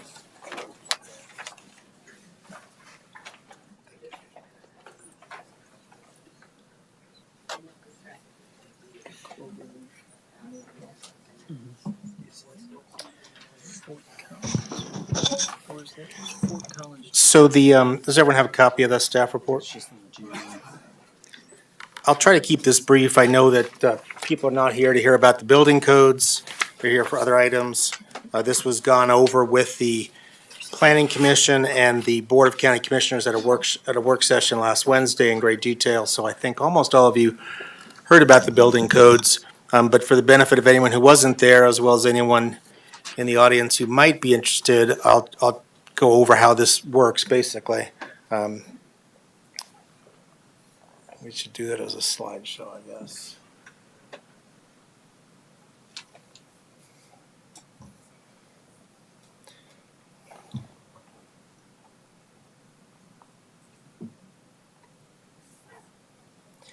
So, real briefly, the International Code Council publishes model building codes every 3 years after an extensive national open hearing process. Those building codes only become law when local governments, cities, counties, towns review those codes and adopt them as part of the county code. And in Larimer County, codes are first reviewed by building division staff, then by a joint code review committee, which we set up with the city of Fort Collins and other local cities and towns, then by the Board of Appeals. That's the board of the county composed of contractors, architects, engineers, construction professionals that fulfills the role in state law of a board of review. Then it goes to the Planning Commission, which is what the commissioners want as a best practice for you to review it as well and add your wisdom to the review. And then it goes to the Board of County Commissioners. And once the Board of County Commissioners adopts the code, then it actually becomes county code. So these are the codes that are being reviewed during this process. I won't list them all. The residential code is for single-family homes and duplexes, and then all the other codes are for different pieces of other buildings, whether it's building, plumbing, mechanical. And then the codes at the bottom are in yellow are new. The state of Colorado has passed laws in the last few years mandating that when we do our code updates, we adopt these state codes. So that's new. So we are required, when we do another code update, to adopt the Colorado Model Electric Ready and Solar Ready Code or something stronger, as well as the Colorado Wildfire Resiliency Code. This Joint Code Review Committee met from March through August, every town except Estes Park, because they've adopted the 21 codes relatively late. We're all trying to adopt the same codes with similar amendments, reducing our amendments, and have all the codes take effect on January 1st, 2026. The intent there is to make it easier for contractors who work in multiple cities and towns not to have to remember which code is in effect on which side of the street, but have it as aligned as possible. We also have to adopt the state codes. There's another state code that was created, the Model Low Energy and Carbon Code, but we're not required to adopt that until we adopt codes sometime after July 1st next year. Because that code goes beyond even the 2024 Energy Conservation Code, which itself is a big step forward. I'm not recommending we adopt it this cycle. That can happen the next cycle. I also worked closely with the Agricultural Advisory Board. They had concerns that some of our building codes were too restrictive for small farm stand development as farmers are trying to branch out into more commercial. So we've made some suggested changes there. And we're trying to align our building code with the land use code even more than usual. I mean, there is some alignment there, but in terms of lighting requirements and accessory dwelling units. So I was going to focus on these codes as the ones that seem to be the most impactful in terms of the change, and based on the questions at the work session, these seem to be the ones you had issues with. But I just wanted to ask, was there anything else any planning commissioner wished to discuss besides these? And certainly in your packet had the whole 130 pages of code. So anything you want to bring up at any of those codes, that's fine as well. But if I don't hear any different, I'll try to focus on these. So let's talk about the wildfire code first, for those who are unaware. Obviously, our state has a very high and increasing wildfire danger. And Larimer County has suffered some of the biggest wildfires in state history. We're well aware of that. State passed a law that created a wildfire resiliency code board, required that board to define what's called the wildland urban interface, basically where development runs up against wildland and where you have the greatest chance of wildfire, and also directed the board to adopt a model code. So the board did that and created the Wildfire Resiliency Code. Now, this is the state map. You can kind of see the outlines of Larimer County there. As you can see, almost all of Larimer County is either considered high fire danger in red or medium fire danger in orange. There's a few parcels that are considered low danger, and then the ones that don't have any color at all are considered not to have a wildfire danger. I'm recommending, rather than, when the way the code is written is, if you're in a medium or high fire danger area, you have to meet all the requirements. If you're in a low fire danger area, you just meet some of the requirements of that code. And if you're not had any fire danger at all, then you don't have to comply with that code. I'm recommending that we consider all of unincorporated Larimer County to be at least medium, if not high fire danger, based on our experience. And rather than have two levels of requirements to meet, everyone just meets all the construction hardening requirements, which I'll go over, as well as the site and area requirements. And the reason I say that is because almost all of unincorporated Larimer County is already considered medium to high. And on the southeast part of that map, you can see parcels that have no color at all. Almost all of those parcels are inside an incorporated city or town. And this was, I'm not sure this is the most recent map, but that was a map I pulled off the internet this afternoon that shows the incorporated areas of Fort Collins, Loveland, Berthoud, Johnstown, Windsor. And that almost totally lines up with the areas that have no color on the map. So almost all the parcels that are not considered wildfire danger are in cities and towns. And there are very few parcels in unincorporated Larimer County that are not medium to high fire danger. So what does the Wildfire Resiliency Code do? First of all, it applies to new buildings. If you have an existing home that's in the wildfire hazard area, you're not doing anything to it, you don't have to do anything. There's no retroactive requirement there. Additions that are greater than or equal to 500 square feet have to comply with the code, at least for the addition. The code also requires re-roofing or re-siding of 25% or more, requires you to make the entire roof or siding comply with the code. So we're going to have to start requiring siding permits again, which we have not been requiring to get compliance with that.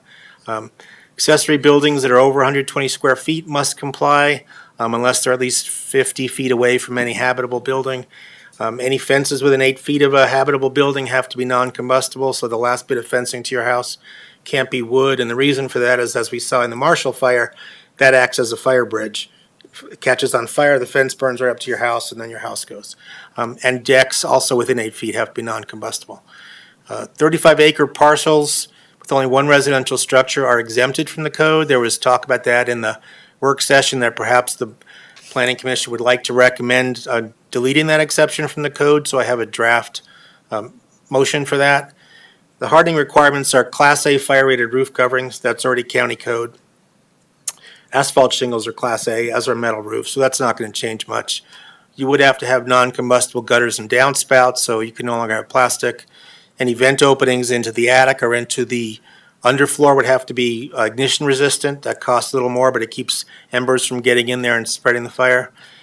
Probably the biggest one is exterior walls, eaves and soffits would now have to be non-combustible, 1 hour fire rated, fire retardant, ignition resistant, or log or heavy timber. The easiest way to meet that is to do ignition resistant siding. So in other words, instead of typical wood siding, you're going to be using fiber cement siding like hardy board. A lot of people in the wildfire hazard area use that already. That would comply as an ignition resistant siding. Unenclosed decks, if there's not like sheet metal down to grade, so there's a place for burning embers to get underneath the deck, the decking has to be non-combustible. So you're looking at Trex or other composite materials. You'd have to have tempered or multi-layered windows, but that's already required in the energy code, so that's not going to change. And exterior doors would have to be non-combustible, either 1 3/4 solid core or at least 20-minute fire rated, like your garage house door. So that's a slight upgrade to the door requirements. And then there are site and area requirements. You can see by the picture there what's called the hazard ignition zone, or the structure ignition zone. The immediate zone is the most critical. Then for that's 0 to 5 feet, then 5 to 30 feet out, there are lesser requirements, and then the extended zone. I won't go into all the details, but basically in that intermediate zone, we don't want any plantings next to the house that's combustible, because a lot of fires start when burning embers or burning pieces of wood land in grass or shrubs next to the house, catch the combustible siding on fire, the house goes up. So that's intended to prevent that. There was some discussion at the work session as to what these new requirements will cost. And so the best study I've seen is from Headwaters Economics. It is a few years old. I was looking, I did not find a more recent one. I'm hoping the state of Colorado, because they created this code, will do a study. But according to the Headwaters study, there is a negligible cost difference between a typical home and a home constructed using wildfire-resistant material. And in fact, according to their study, though, the ignition-resistant home costs slightly less, which that's the most detailed study we've seen. What they looked at, they didn't look at everything, but they looked at the roof, the exterior walls, the decking, and part of the exterior wall, they're looking at the doors and windows as well, and then the landscaping near the home. So not to go through the 54 pages of that study, but they looked at the roof upgrades. We're already requiring Class A, as I said. There's an added cost for non-combustible gutters, downspouts, soffit, fascia, roughly $6,000 when I parsed out the report. According to them, fiber cement siding is less expensive than wood siding, so that would actually save money. The doors would be an upgrade. I think that's about $1,000 for two 20-minute rated fire doors or solid doors. The decking is about $2,000 extra, and the landscaping near the home, putting landscape fabric and using rock instead of mulch adds about $2,750 according to the study. When you do the math, that comes out pretty much even. So there's really not much added cost. What they didn't include in their study was the cost of non-combustible fencing, so either metal fencing or vinyl fencing is allowed instead of wood fencing. And retaining walls within 8 feet of the house also have to be non-combustible or heavy timber. So I don't think the cost is very much from what we can see, and I don't have any better studies than this. The next steps for the wildfire code. State law requires all subject jurisdictions in the wildfire hazard area, cities, town, county building departments, fire districts, and it also says homeowners associations, although I think most HOAs have no idea they're supposed to adopt some kind of wildfire code, and I'm not sure how much sense that makes, but this is state law. Have to adopt the code by April 1st next year, and has to take effect by next July. Most of the cities and towns are going to take all the time they can because they haven't had a wildfire code, so this is a big change for them. Larimer County, because of our history, has had wildfire amendments in our codes for 25 years. This is a change to our code, but it's not brand new. So I'm proposing to just put this through with the rest of our codes. So we'll probably be the first to adopt this code. We had a recent meeting with all the local fire departments, building departments, because everyone's trying to figure out how to do this, and cooperative agreements are allowed. I mean, we all have to adopt the code, but the last thing we want is for everybody to adopt the code with slightly different amendments and slightly different procedures, and now we're telling homeowners, well, the building department says this, but the fire department says that, but the other building department says this. So what we're proposing, and they seem amenable to it, is that we create a cooperative agreement where the county building department will enforce all the structure hardening requirements in the unincorporated county area. Sheriff's Office, Emergency Services, Wildfire Program partners will handle all the site area requirements, and most of them seem glad about that. They're like, thank you, please do that. So we'll see how that shakes out, but that's what we're going to do. And just as a note, our version of the code, flattening the two different tiers and making one set of requirements, is pretty much identical to what Loveland Fire is doing. And that's the local fire department that's had the most experience with wildfire and has a wildfire hazard area, has a wildfire code. So we'd be on the same page with them. Let me talk a little bit about the Colorado Electric Ready and Solar Ready Code, which also is mandatory or something stronger. We have some amendments in our existing 21 building codes for making homes solar photovoltaic ready and EV ready, running a circuit to your garage for a future charger, running a circuit from your roof down to your electric panel for future solar. But that's not in the state, it doesn't quite comply with the state code. So for simplicity, I'm recommending we get rid of our existing amendments and simply adopt the state code as is without making any changes. So what's in the code? If you don't have an all-electric building already, you have to have space in the mechanical room and the electrical panel for future electric equipment and a branch circuit to those, like your electric heat pump that would be in there. Any home with at least 600 square feet of roof that's facing a south-ish direction has to provide a solar-ready zone on the roof. Every dwelling unit with a designated parking space requires one electric vehicle-ready space. That's pretty close to county code. And then commercial electric vehicle spaces, there's a table in there. And up above is the table in the state code. and down below is what I pulled out of the land use code. In some cases, they differ slightly. The way I'm planning, or the way I've written the building code is whichever is the most restrictive shall apply. So if the land use code required more EV spaces, that's what would apply. If the state code required more, that's what would apply. Moving on to farm stands, and I apologize if I'm going too quick or too slow. The Agricultural Advisory Board and its constituent members felt that our current building code was too strict, made it too hard for farm stands. Met with them, considered what we could do. I'm proposing two changes. One, farm stands up to 600 square feet don't need a frost depth foundation, so you don't have to dig into the ground and pour a concrete foundation all around. That would save them a lot of money, as long as the farm stand is anchored to the ground. Secondly, current code requires farm stands providing public access provide public toilets. But there is an exception in the code already for restaurants and other uses that have a quick transaction area. That is, you order your food through Uber Eats, you show up, you spend 2 minutes there, you're gone. You don't have to provide public toilets in that case. So the proposal is that farm stands with no more than 600 square feet public access area don't have to provide public toilets. I don't think either of these amendments compromises public health or safety significantly, but it would make it a lot easier for them to have farm stands. And they seem to be in support of that. Lighting requirements, these are put in there because the land use code changed and requires new and replacement exterior lighting fixtures be fully shielded, downward facing. The idea is that light doesn't cross the property line and trespass on neighboring properties. Limit the height of building mounted fixtures to 20 feet high. So this is a reduced version, but it's in compliance with the land use code and would simply align the building code with the land use code. Accessory living areas, accessory dwelling units. We were talking earlier today about encouraging affordable housing. Larimer County updated its land use code to essentially, and correct me if I'm wrong, essentially allow accessory dwelling units wherever 1 and 2 unit homes are allowed. But the problem is, from a building code point of view and from my staff's point of view, if you have a building with 2 dwelling units in it, that is a duplex. And a duplex requires a fire-rated separation between the 2 units, because what your neighbor does now may threaten you. You're not totally in control of the whole building. And duplexes also, new duplexes require fire sprinklers, where we don't require that for single-family homes. Essentially, it requires a separate ducted heating system or expensive dampers, utility shutoffs, and independent exiting. So what we're planning to do is adopt an appendix to the residential code, which is voluntary, for accessory dwelling units, that clarifies when something is an accessory dwelling unit and not a duplex, and doesn't have to do all those things.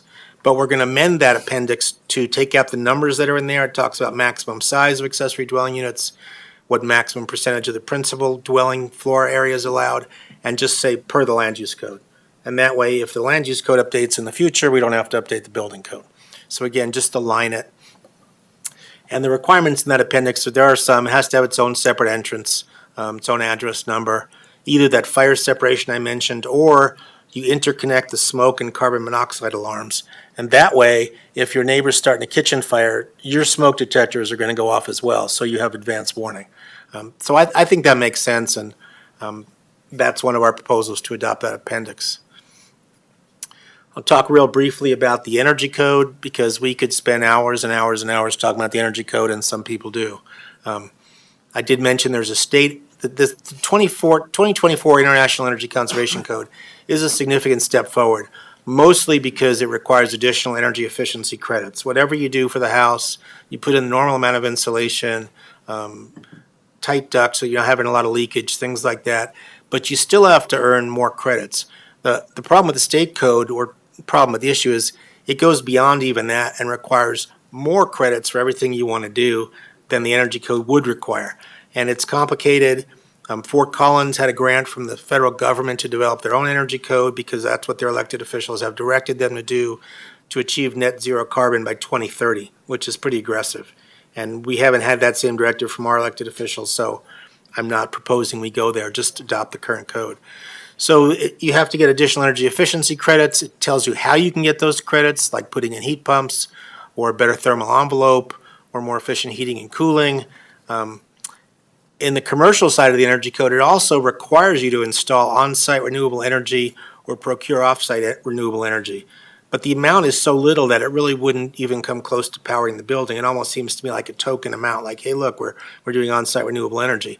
And so I'm proposing, and the Board of Appeals proposed, that we take that amendment out. You can get additional energy efficiency credits for putting on-site renewable energy, so that seems like a better way. That's a voluntary system. If you want to put, renewable energy on your house or your commercial building, you can get credits for that. So those are the major changes that I see. The projected timeline from here, we've already gone through the Board of Appeals. They recommend the commissioners approve this. Had the joint work session last week. We had the meeting with the fire departments. We're having the Planning Commission hearing now. And then the Board of Commissioners hearing is in about a month, September 22nd. So the way the process works is we ask, and I'll flip over to my staff report with the recommended motion. We recommend that the Planning Commission recommend that the Board of Commissioners adopt the 24 building codes with our amendment packet. And we're proposing that it go into effect on January 1st, 2026. So let me stop sharing, I guess, and go to the staff report.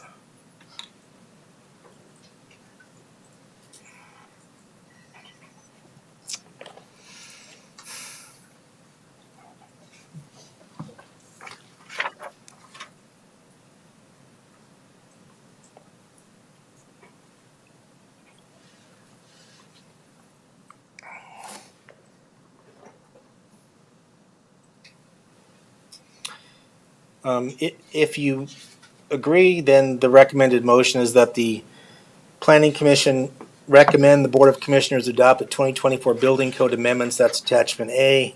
I move the Planning Commission, well, you can read it there and we can get to it, but it lists all the codes that we're recommending be approved, as well as when we adopt the 24 versions of the building codes, we have to repeal the 21 versions of the codes that are already in effect. So at the same time, we repeal the older codes, adopt the current code. And if the Planning Commission also wanted to make one motion as discussed at the last meeting, that would be to recommend that the county commissioners delete item number 10 under Colorado Wildfire Resiliency Code section 102.10, work exempt from permit. That's the one that exempts 35-acre parcels with one building on them. That's the end of my report. I'd be happy to answer any questions or have discussion with members of the Planning Commission or anyone from the public, I guess. Great. Yeah. Thank you, Mr. Freed. We appreciate that presentation. Questions of staff at this time? I have a quick clarification. Sure. Yeah. Commissioner Chalet. So I just want to clarify the 0.75 watts. That's not we're removing that requirement, correct? Yes. Yeah. The From building commercial code buildings? Yeah. Well, yeah. That's your proposed within the proposed amendments. That is not in there. Is basically what I'm saying. Yes, we're proposing that be deleted, and that's what the Board of Appeals recommends. Yes. And then, do we need to make a separate motion to remove the 35-acre parcel exemption? I believe so, because the Board of Appeals discussed that, but ultimately didn't pass a motion to do that. There was some discussion. So you'd have to make a separate motion to recommend that particular thing come out of the Colorado Wildfire Resiliency Code. And will we do that first or second? Let's do that, but let's discuss that more as part of deliberations, see which way we go on that, and then we'll get a little more guidance from staff on how they prefer we do that, if that makes sense. Yeah, Commissioner Sullivan. Yeah, Eric, just a real quick clarification. So back to the wildfire resilience. So everyone would comply. I know that we're going to discuss the 35-acre piece, but low, medium, and high risk, everyone would be on board. Is that how I was tracking you guys? Your recommendation is? We're proposing just to take those out and say all parcels in unincorporated Larimer County must meet the wildfire hazard requirements. Appreciate the clarification. Thank you. Yeah, so for me on that same topic, so you said that for, I think it's the, is it the low risk? Is that the yellow color? Is that right? Yes. Yep. So only some of the hardening requirements apply. I know that the proposal is that everything be classified as medium and high, but what are the hardening requirements that fall away for that yellow, for the low risk category? Yeah, let me go back to that if I can. Let's see.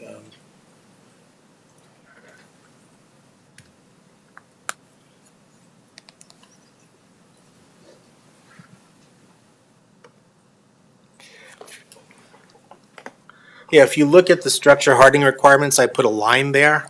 And the way state code is written for low fire risk areas, they need Class A roof covering, non-combustible gutters and downspouts, and fire-resistant vent openings. But they don't need ignition-resistant exterior walls, decking, fencing, or multi-ply windows, but that's not really an issue anyway.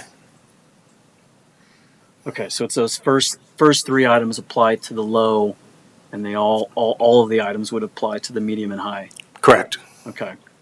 And so, I mean, some of the discussion that we had last week at our work session was just around the mapping. I guess we had a land use application this evening that's kind of a good example of one of the, it's, again, I take the point that a majority of the county is that medium to high, and for simplicity reasons, we say that, but could you maybe, we had some discussion on this, and if you, just for our benefit and for the audience's benefit, could you say, so if there was a land use application and it was, just say it's in that, maybe it's in a no risk zone, or it's in that yellow risk zone that's still unincorporated, what would be the process for that individual to to request that they're accepted from those requirements?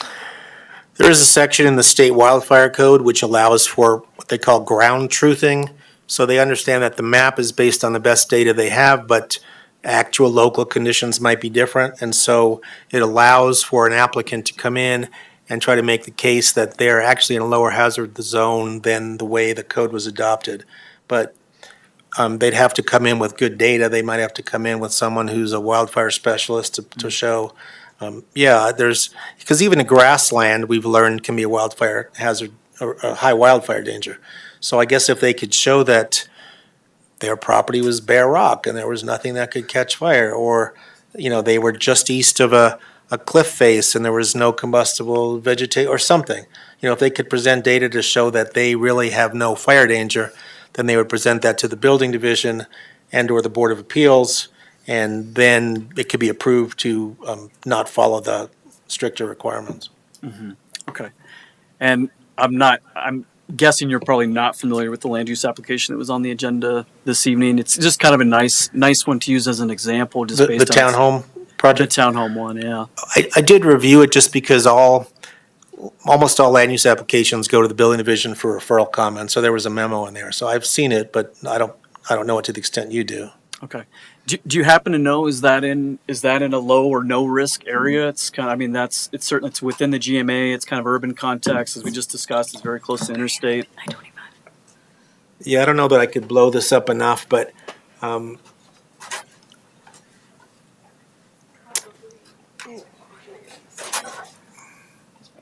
no, I think we're down here because we're in Fort Collins. And we don't have to. Yeah, I would guess it's either right now considered a low or no. Low or no risk. But like I say, the main change is they'd have to do Class A roofs anyway. They'd have to do multi-pane windows anyway. It's probably the siding would have to change. Siding would change. It sounds like that vegetation, they might choose some different, maybe they'd have flowers or, something around there within that first 5 feet. So there are some changes, I think.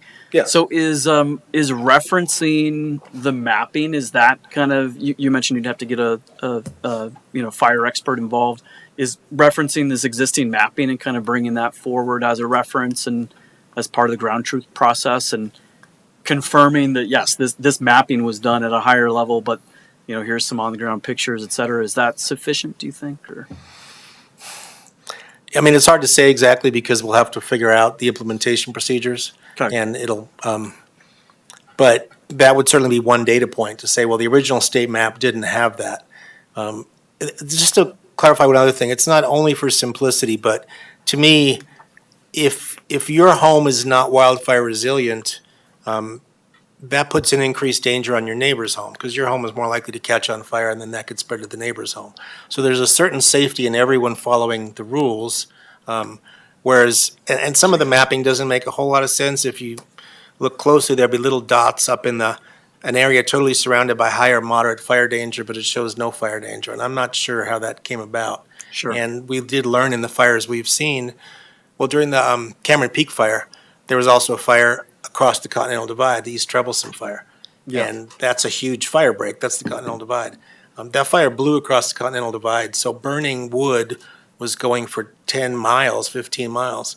So even if your area was safe, but there's a fire to the west, you're not really safe. So I'm thinking the entire county is safer if the entire county has to build wildfire resilient homes. Yeah. At least that's my thought. Yeah, and I think I really agree with your point, and I think that that's largely applicable. And the examples you just provided, I think are, those are ring true to me. And I think it's also true there's going to be some number of these parcels that, in that urban context. Again, the reason that item was on discussion earlier is because we don't see them very often, so it doesn't happen a lot.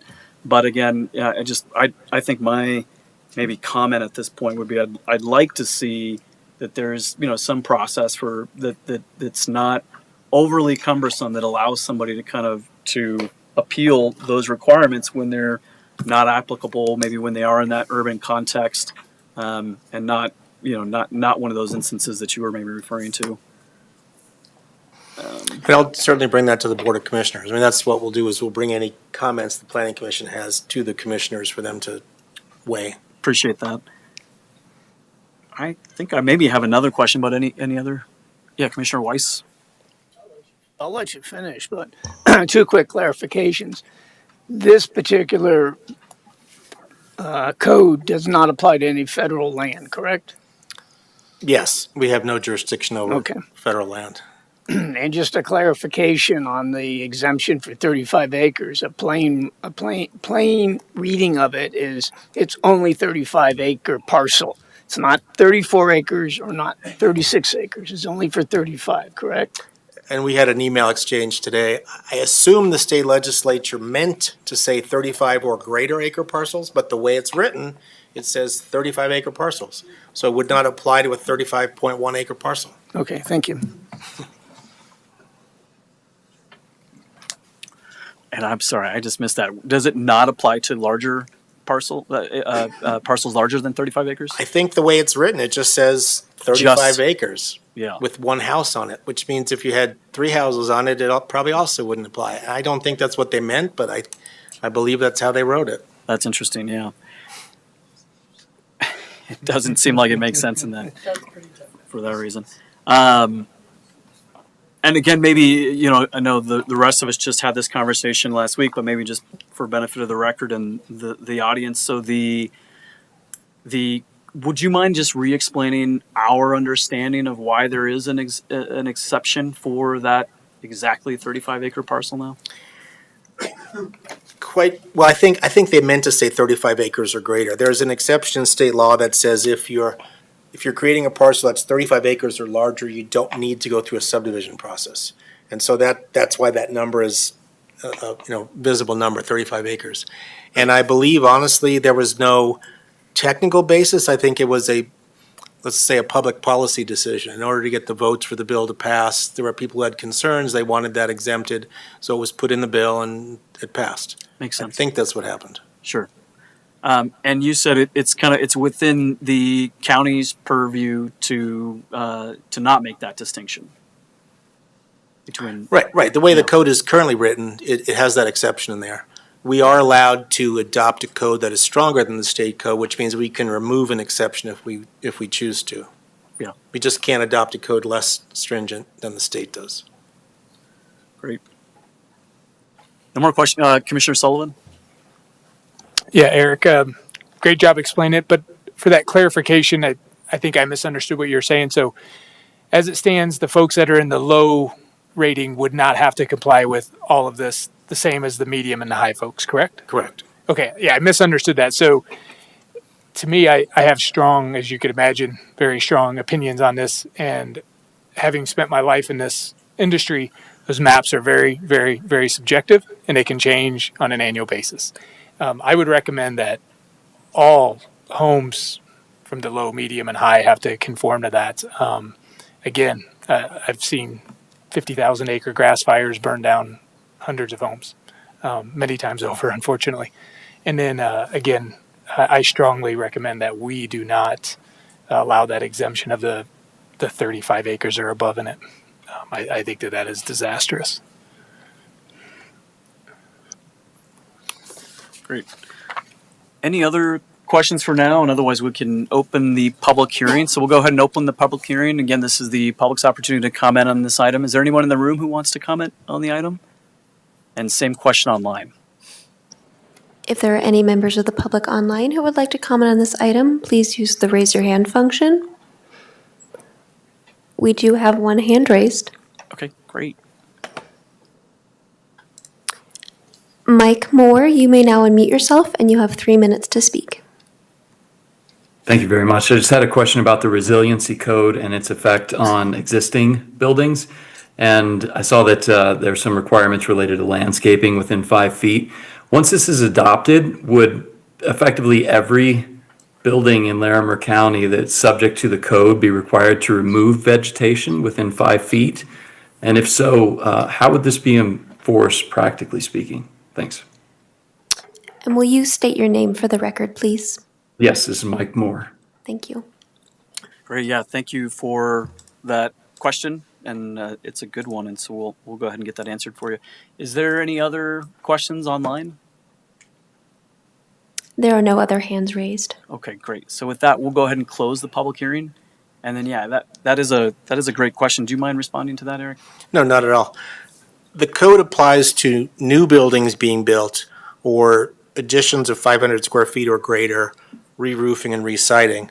So if you're not doing one of those things, you don't have to do anything. There's no requirement that every home or every business go back and create a defensible space around their home.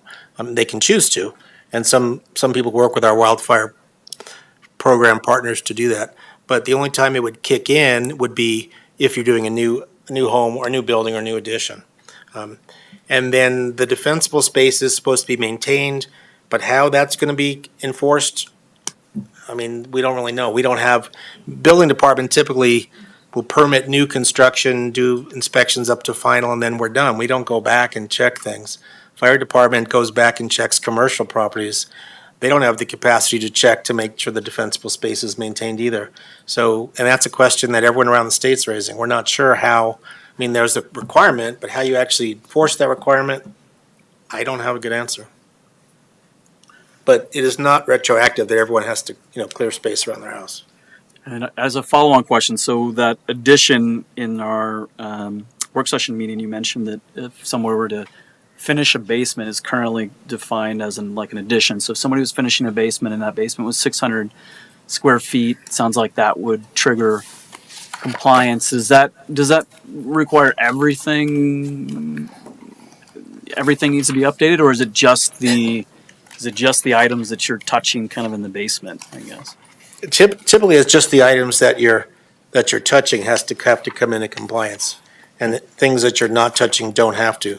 I was looking in the code to see how they phrase that exactly, because technically speaking, a basement finish is an addition, but I think their intent was an addition to the footprint where you actually expand the outer walls of your house, not when you finish the basement.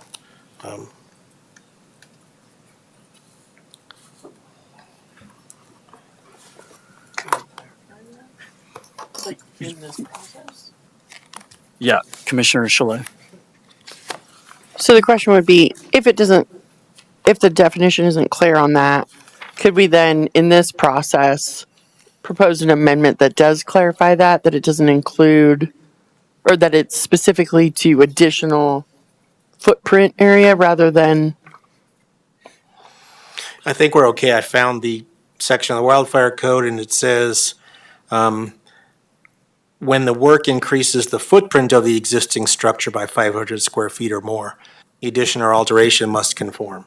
So it's not a basement finish, it's just a physical expansion of the building. Okay. Yeah. Clarified, thank you. Any other questions of staff? And otherwise we can shift over to deliberations. Well, my question about just one motion or the other. Yeah. So yeah, if we can discuss, do you want to? Shall we? Go ahead. Ask your question. So my final question, hopefully, is with the proper order then, if we wanted to remove the exemption for the 35 acre, does that motion come before the other motion then? So my recommendation would be yes, we would remove or amend what we're proposing to approve, and then further approve it with that amendment. So remove it and then approve it. Okay. Great, thanks.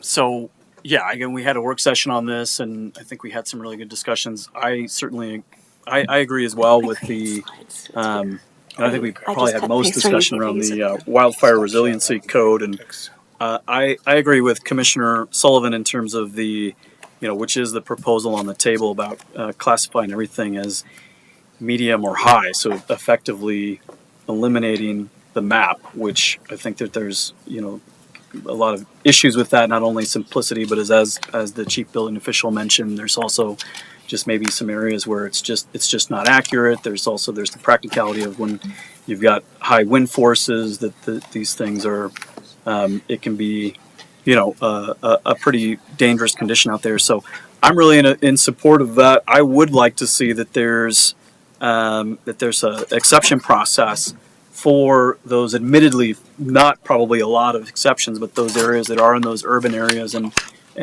have that low, I think are characterized as low risk.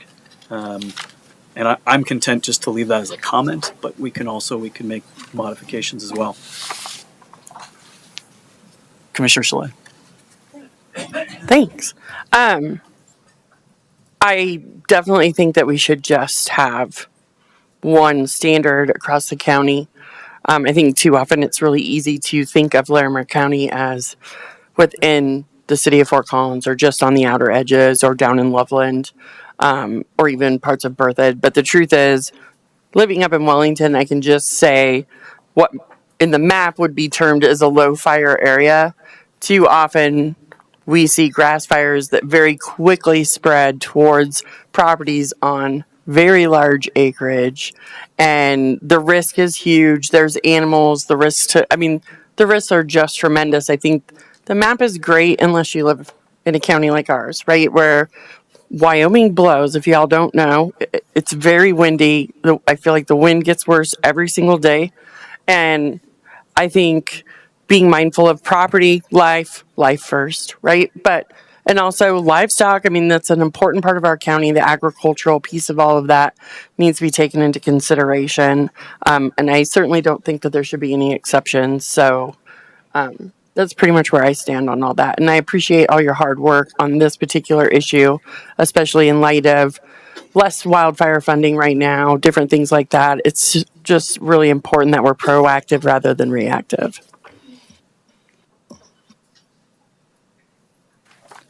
And the other item we had kind of, had some discussion on is the 35-acre exemption.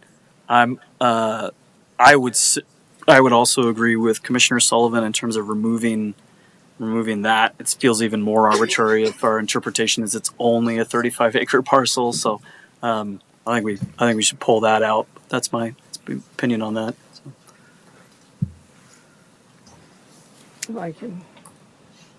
Commissioner Weiss. Yeah, can staff put up a suggested change to the removal of the 35-acre exception? Staff certainly can. Give me just a second. And this is very similar to what was in the addendum, but was tweaked a small bit by our county attorney staff.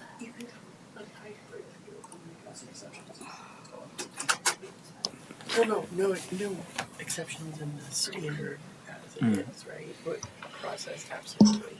We ready for the motion? Motion. Yeah.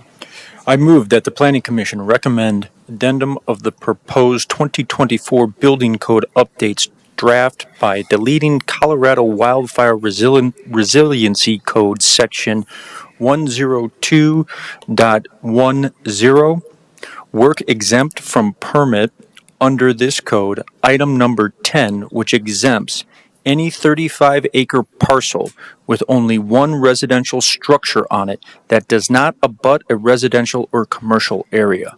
Second. A motion and a second. Roll call, please. Eggleston, Yes. Weiss, Yes. Sullivan, Yes. King, Yes. Cholet, Yes. Duffy, Yes. Rowe. Yes. Motion passes. So, and we've got one more order of business on this one. Is that right? Sure. Yeah. Go ahead. I just want to clarify on my previous comments about the map and everything, that I think everything should be, the standard is that it's a high wildfire area consistently. But I do agree with Chair Rowe that there should be an exception process.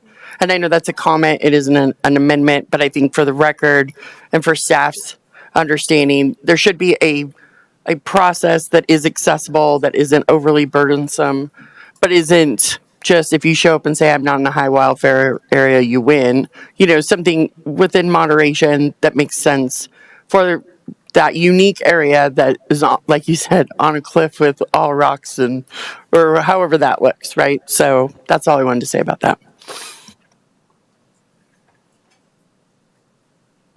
Okay. Oh, Can I comment on the next? Absolutely. Yeah. So I would be amiss. Like I understand. I just have to say this for the record. I understand having to adopt the electric code and the electrification code, but these codes are going to make it more expensive to build, and there's no exception for affordable housing. So I understand that we have to, but it also is going to make it harder to build housing that people can afford. So, but thank you. So noted, but yeah, mandatory. I move that the Planning Commission recommend to the Board of County Commissioners approval of the 2024 International Residential Building Energy Conservation Existing Building Fuel Gas, Mechanical, Plumbing, Property Maintenance, Swimming Pool, and Spa Codes, the Colorado Model Electric Ready and Solar Ready Code, and the Colorado Wildfire Resiliency Code as amended herein, and repeal of the 2021 International Residential Building Energy Conservation Existing Building Fuel Gas, Mechanical, Plumbing, and Property Maintenance Code, file number 25, code 0286, as shown in the attachment A and amended during the prior motion, and as recommended by the Community Development Department staff. The effective date of this proposed is to be January 1st, 2026. Second. Motion and a second. Roll call, please. Eggleston, Yes. Weiss, Yes. Sullivan, Yes. King, Yes. Cholet, Yes. Duffy, Yes. Rowe. Yes. So that passes. And I just want, on behalf of everybody here, we want to really thank you, Mr. Freed, for all your hard work on this. And also had an opportunity to visit one of, I think he's a board member. It's one of the technical commission that's reviewing some of this as well. And so just for those that don't know, it's a pretty elaborate, obviously very technical process. And we really appreciate all your work on it. So thank you. Thank you. If we could take just a 10-minute break, we'd appreciate it. So we'll reconvene at 8:10.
You've been waiting all the whole time you did it.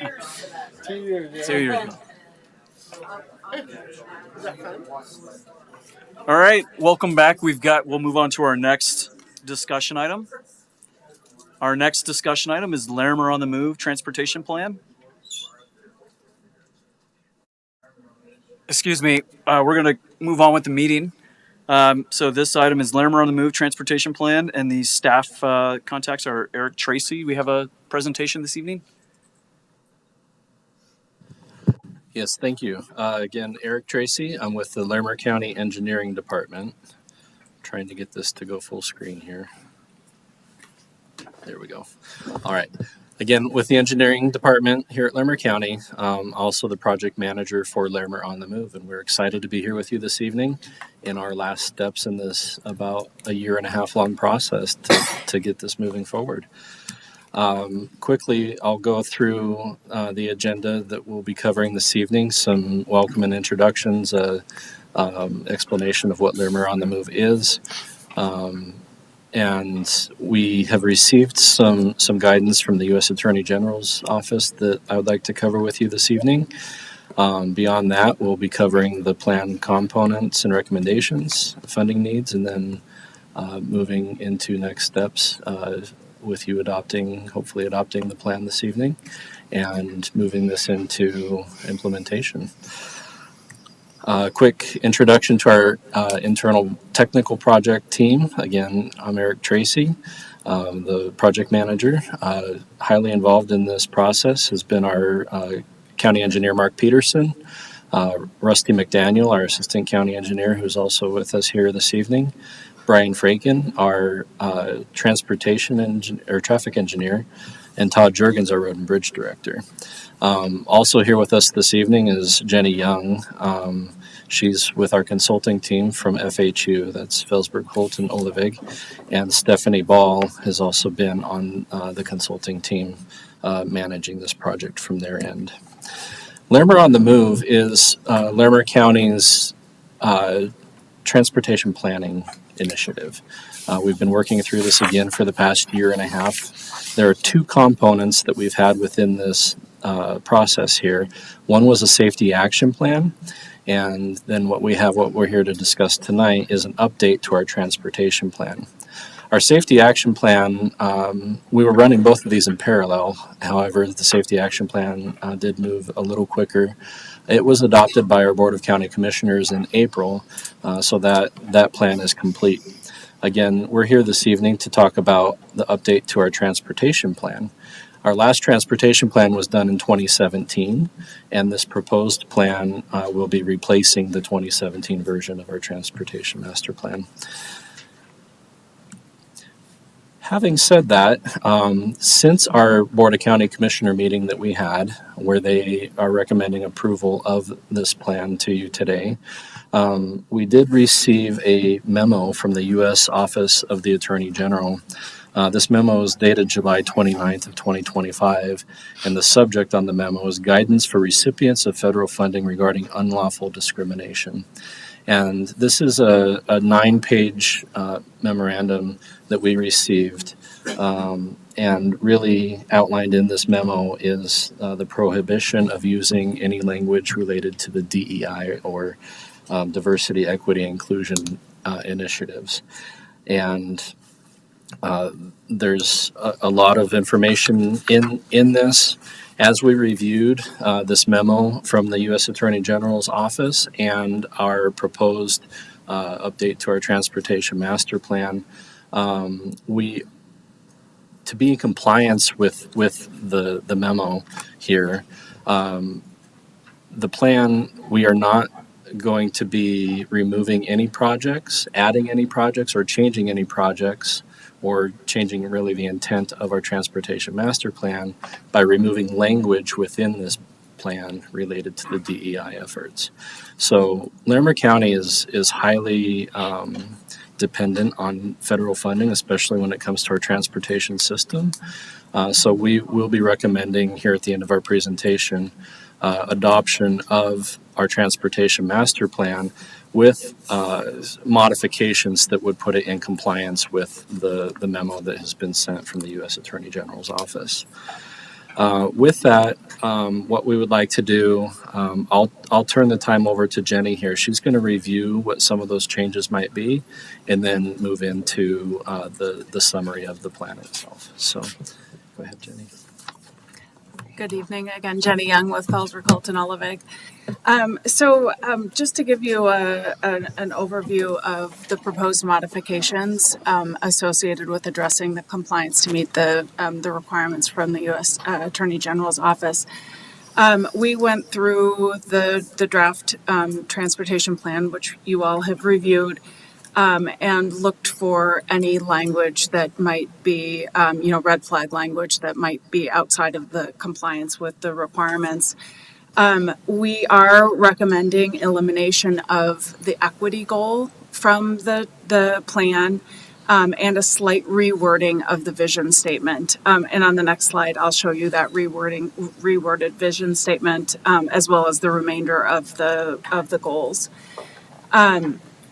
We are recommending that we remove the equity framework and the map of equity areas. That's one spread within the draft transportation plan. We're recommending removal of any mentions of diversity, equity, and inclusion, and instead really reframing the language to emphasize community needs, accessibility, and engagement in more neutral terms that are deemed favorable.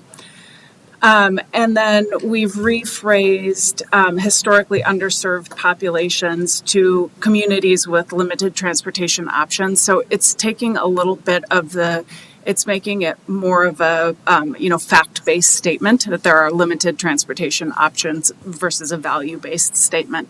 So we tried to, we went through the document and cleaned it up as thoroughly as we could to make sure that, as Eric described, we're still meeting the intent of the transportation plan, but eliminating any language that could be, perceived as not being in compliance with the memorandum.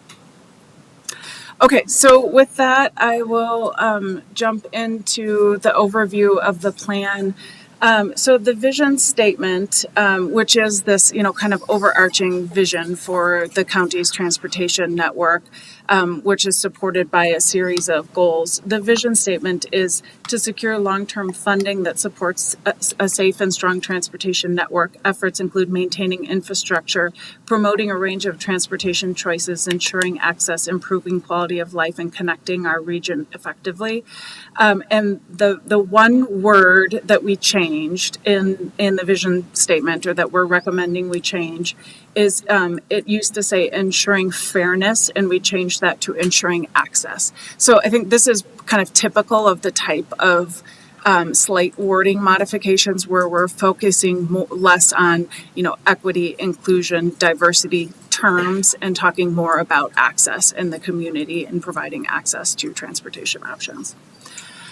So these are the 6 goals that would remain with elimination of the explicit equity goal. So we have a goal around safety, resilience, travel choice, efficiency, regional connections, and funding. So to give you a reminder of kind of the overall planning process for Larimer on the Move, and as Eric mentioned, the transportation plan and the safety action plan were really done in parallel. So all of the public engagement was done as a single effort, branded under the umbrella of Larimer on the Move. So you can see kind of the major tasks, and we're now at the step 10 of the 10-step process, which is the plan adoption.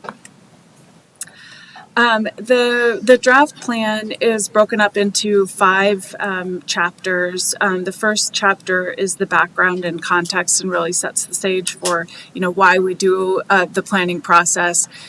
We did include at your recommendation some discussion about the need to update the transportation plan with some regularity in recognition of the changing environment of the county. And this is where the vision and goals are stated and set the stage for the rest of the transportation plan. The current and future conditions section includes a community profile and some information about growth trends and what that means for travel demand. And it highlights the needs today and in the future related to safety, the roadway system, bicycle, pedestrian facilities, and transit services. The community and stakeholder engagement chapter summarizes the outreach that we did as part of the planning process and how the input that we received from the community and key stakeholders has been integrated into the plan.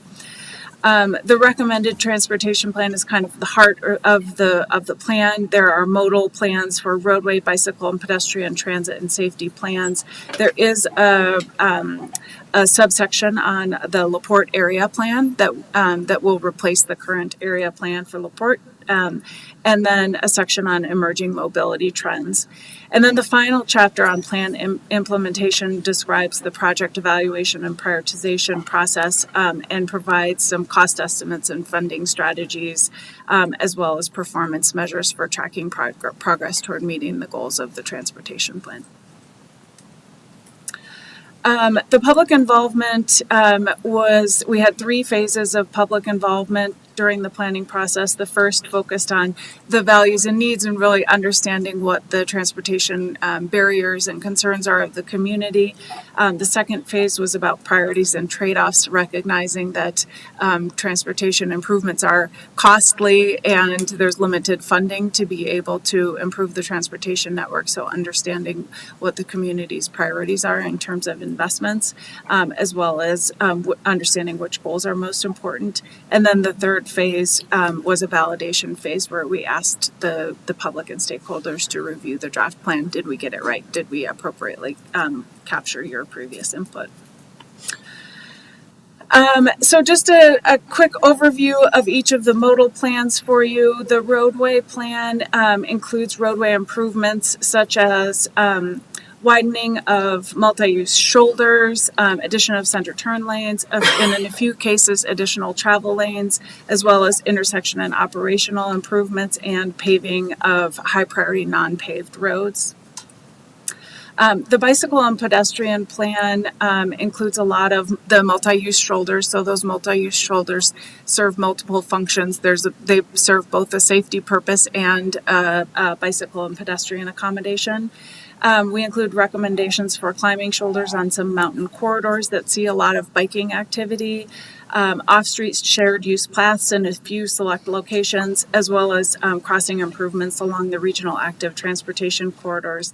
The bicycle and pedestrian plan, as well as the rest of the plan, was done in close coordination with the municipalities within Larimer County. The plan does focus on the unincorporated part of the county, but we coordinated closely with the municipalities to make sure that the bicycle and pedestrian network, for example, makes sense across those boundaries. The transit plan really focuses on strategies to coordinate with partner agencies, recognizing that Larimer County does not provide transit service. The transit plan includes an alternative transit solutions toolkit with some ideas like microtransit volunteer driver programs, family and friend subsidy programs, and car share programs, and gives some context of when those different tools might be most effective, and you know when and where to explore those opportunities to provide transit service in the unincorporated county. The safety action plan is incorporated as an element of the transportation plan, even though it is a standalone document as well. Elements of it are woven into the transportation plan.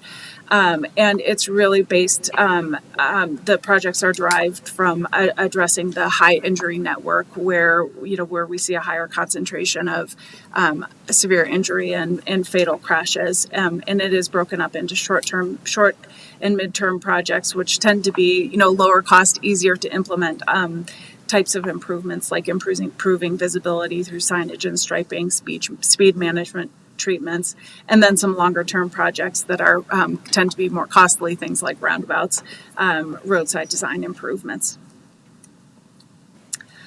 And then on the implementation plan, the plan identifies a total of $840 million worth of transportation needs across the different types of projects that I just described, plus the improvements and replacements of major and minor bridges on the county road system. So that is the investment need for transportation through the year 2050. The current annual funds available in the county is about $7 million for road, bridge, and intersection improvements. So the available funds today meet only about 20% of the projected transportation needs. And as I stated earlier in the vision, the county does have a strategic objective to identify a dedicated transportation funding source to meet the long-term funding gap for transportation needs. And then finally, on the implementation philosophy, the county will the transportation plan sets up an implementation plan for the county to use a really goal-driven, flexible framework to select projects to move into the capital improvement plan, recognizing that there are emerging conditions and development trends that change over time. And funding availability and partnership opportunities may necessitate, prioritizing a certain project to be opportunistic, and infrastructure conditions and community priorities may change. So we didn't want the implementation plan to be too rigid. It provides that flexibility, but also transparency and adaptability that aligns with the overall transportation goals. Okay, so with that, we would welcome questions and discussion before moving into the motion. Great, thank you. We appreciate your presentation. Questions from my fellow commissioners for staff? Yeah, Commissioner Eggleston. So thank you so much for the in-depth plan and pivoting as much as you had to with the memo from the Attorney General. Just clarifying question, this plan is not predicated on any additional funding coming in or future funding. We're just, would it be approving the framework or the plan outside of any potential funding implications or allocations, correct? Correct. Yeah. This plan proposes all the projects that we are anticipating happen between now and 2050. We do not have the funding for all the projects. We're very limited in that, but we, as Jenny mentioned, it is our goal to find a direct funding source that could help in implementing these projects. Commissioner Weiss. If I get it turned on. Thank you. I guess I played the devil's advocate. I don't really like the particular memorandum you read, but on your outreach, do you have, if someone was to really analyze this on the outreach component, would we have a problem? Not we, the county have a problem in how it's put together in light of the memo? No, I would say definitively no. The outreach was very broad. We reached out to a wide range of community members, and it was very open. There was nothing within our community engagement that was exclusionary or focused on anyone in particular. It was very open. Okay, so I guess the same question as before is, you don't see any imminent need for federal funding at this time? Oh, we certainly do. We're in the process. We already have federal funding for many projects. We have some upcoming funding, and we always are applying for federal funding whenever the grants become available. Okay. Mr. Tracy, on that, correct me if I'm wrong, the Board of County Commissioners has already adopted a funding mechanism via the ballot in November, correct? I assume they voted on that last week or They something? did vote to have that on the ballot. Yes. Okay, have that on the ballot. Of that, so with that funding mechanism, assuming that it passes in November, how much of the $840 million will be locally funded versus federally funded? So if that passes, we would go from an approximately $7 million capital budget per year. It would bring in approximately an additional $15 million per year. And that's over then 10 years? Yes. So for this, yeah, there is a sunset to that tax, and So- it is before the 2050 mark. So it would not fully fund the entire plan. and that's where we would be looking for federal funding through via grants. Correct. Yes. Yeah, Commissioner Chalet. I just want to clarify something and maybe perhaps offer a comment. This, without changing this language, it puts all the federal funding for the county at risk, not just for this plan. Am I correct? I might turn to our county attorney for that. It's a difficult question to answer. I think in the climate that we're in right now, it puts the county at real risk. And I think that Eric and Jenny's guidance in removing some of this language, it makes sense and it's in line with the federal guidance. So the potential exists, which is problematic. Well, I'll just say that I think the choice of words should not affect whether or not we get funding, but I do understand, and thank you for taking the time to try to make the changes that shouldn't be necessary, but unfortunately are. Thank you. Yeah, Commissioner Duffy. Pertaining to the memo, if any of these changes are adopted or not adopted, who actually reviews this plan? Is somebody at the Department of Transportation or somebody at Department of Justice saying that they're going to get a copy of this specific language and review it? Do we have to submit it to them?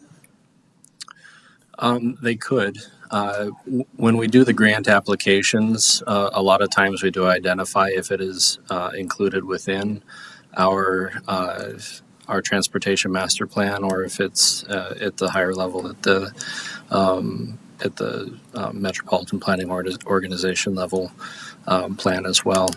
I imagine that there may be some certification that we would have to check box saying that we are in compliance. I would foresee something similar to that. I don't know that they're going to review the plan, every plan within the country, to make sure it's in compliance. And the memo that we received, is that guidance or is that a specific directive? So within the memo, it does say these are not mandatory requirements, but rather practical recommendations to minimize the risk of violations. However, reading into it, there are severe risks of violations if you are not in compliance with it. Okay. And then lastly, do the county commissioners know of this suggested change? So my intent was to bring this back to the county commissioners in an administrative matters meeting and present the changes that are being proposed within the plan itself. Did we lose a goal? Equity was a goal. Was that right? So we pulled that up. Yeah. Was there no kind of change in nomenclature there that would have made that? Were you guys saying access? Is there? So we do need to be careful in that, because within the memo they do identify unlawful proxy discrimination, basically saying don't try to just reword this. Yeah. So we do need to be careful, and when looking at the plan itself, when we're not again adding, removing, or changing any of the projects within the plan, we would rather it just be a clear cut of those items. Yeah. Fair enough. Yeah, I'd certainly defer to you guys, and obviously there's a lot of risk here, and it certainly seems pretty silly, the whole thing, and I'm sure we all kind of think that, but yeah, and again, so the primary, so this is, and could you just remind me of the cadence in terms of how often we do a new one of these plans? Was it every 5 years? Is that the? It's as needed. As needed. As situations are changing, or we foresee a deviation from the plan. Again, our last plan was adopted in 2017. I'd say that's probably a longer time frame that we've waited to update the plan, but I'd say every 5 to 10 years is probably normal. Okay. And then this is, I mean, it's a plan. I'm sure a lot of things touch it. You just mentioned grants, but a big part of this is that it feeds into that capital improvement plan. Is that right? And helps with the prioritizations and so forth. And, okay. That might be all my questions for now. Any others? Yeah, Commissioner Chalet. To the chair's question about eliminating the goal, the equity goal,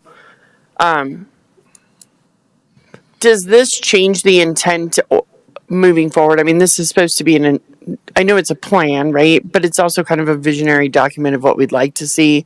Does this then potentially disenfranchise underserved communities? I know that's a bad word, but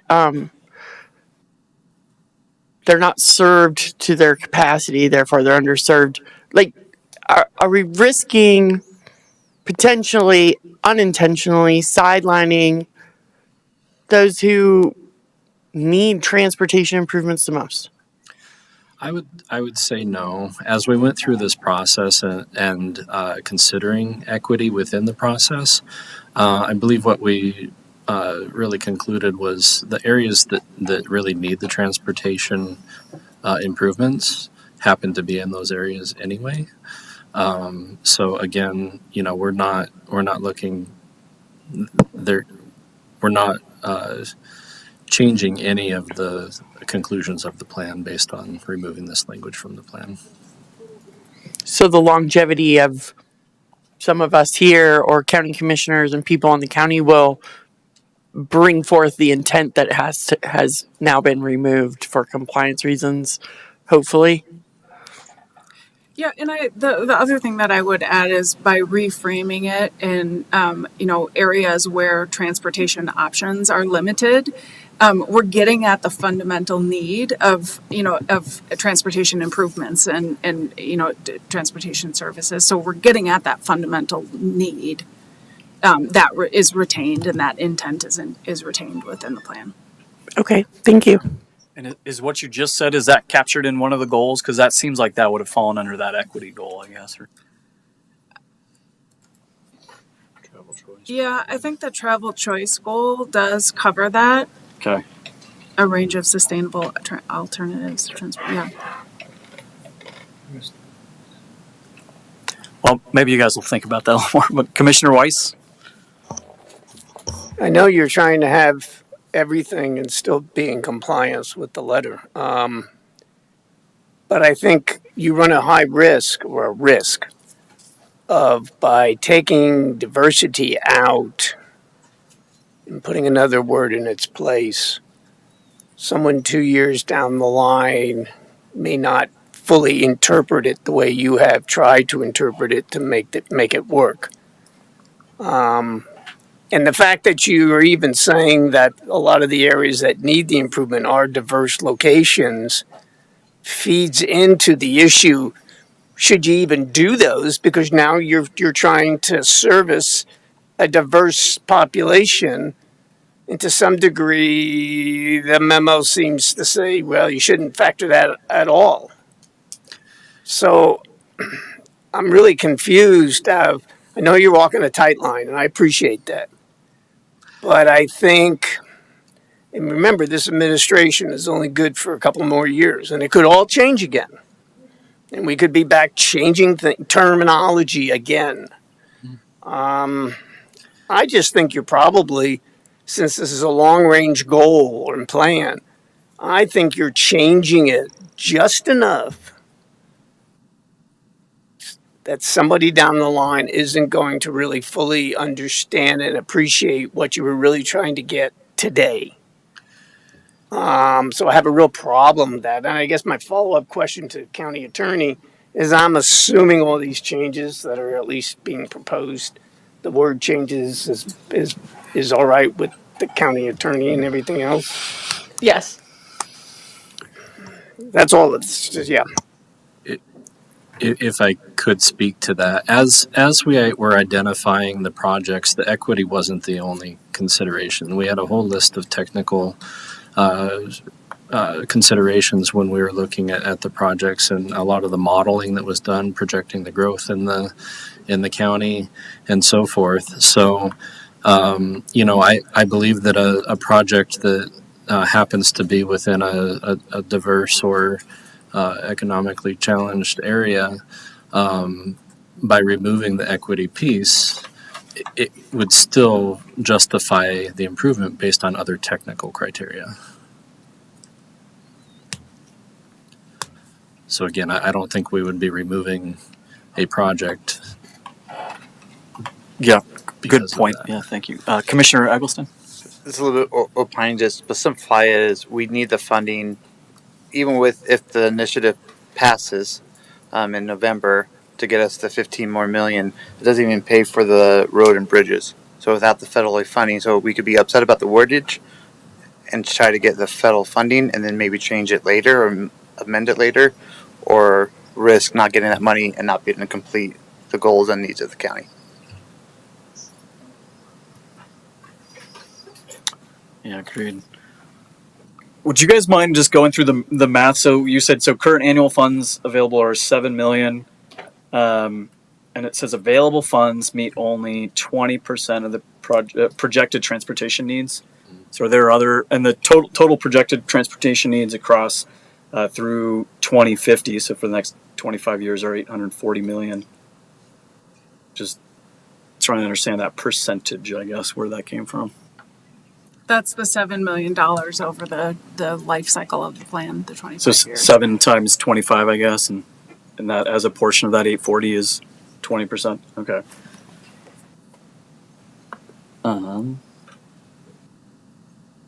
Okay. Didn't seem right to me, but I'll believe you. Any other questions? Otherwise, we could, we can open our public meeting. Yeah, so we'll go ahead and open the public meeting on this item and take comment. Is there anyone in the room that would like to speak to this particular item? And same question online. If there are any members of the public online who would like to speak on this issue, please use the raise your hand function. There are no hands raised. Okay, no hands raised here or online, so with that, we'll go ahead and close the hearing. Any other questions for staff? Otherwise, we can move into deliberations and entertain a motion on this one. Any questions? I want to make a comment or deliberation. Sure. Commissioner Chalet.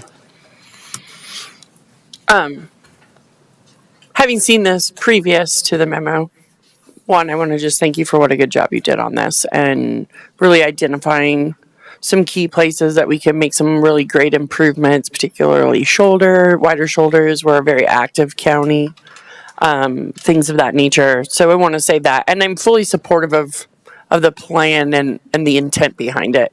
And I will support this in my vote tonight, but just for the record, I feel like we're kind of Alice going through the looking glass. So today we can't say certain words, and in a couple years we may have to put certain words back in. And it's unfortunate as a county that we're beholden to federal funding in the way that we are, and that is true of every local government at every level, and I recognize that. But if I had one wish from the experience of the last, what feels like 8 years, however many months it's been, that we've all been kind of trying to adjust on the fly, and you all are doing such great work for our community, is that we could find a way to be a little more self-sustainable in this county so that we don't have to play a vocabulary game, and rather we can just, you all, what you're doing, what we're doing here, and the staff and the county commissioners and everyone else, we could just serve the community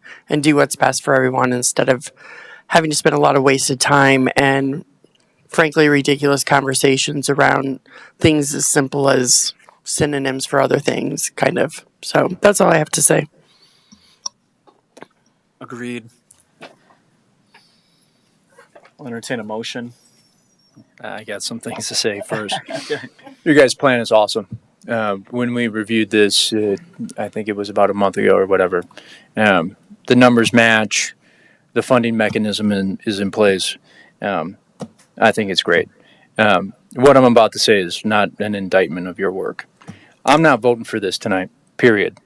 For a planning commission or county commissioners to be put in this spot is absolutely pathetic. We're never going to be in compliance. Never. And if we capitulate now, we're going to change and wordsmith every document that we have in this county. Hands down. Those who capitulate will be remembered. And we as county commissioners, as planning commissioners, should be able to recommend to our county commissioners what we feel. We are a lens for them to see what the public thinks. Words matter. Underserved communities, that language is in this plan because that's what it is.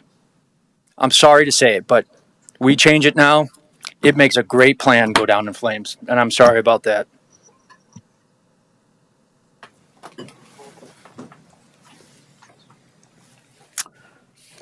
I'll weigh in as well. I certainly have some of the same reservations and concerns.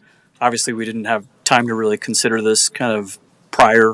I think that there's a lot at risk, and so I'm prepared to kind of vote in favor of it, knowing there's another step in the process. That step in the process is the county commissioners. I assume they'll be deliberating these changes extensively and have their own views on that.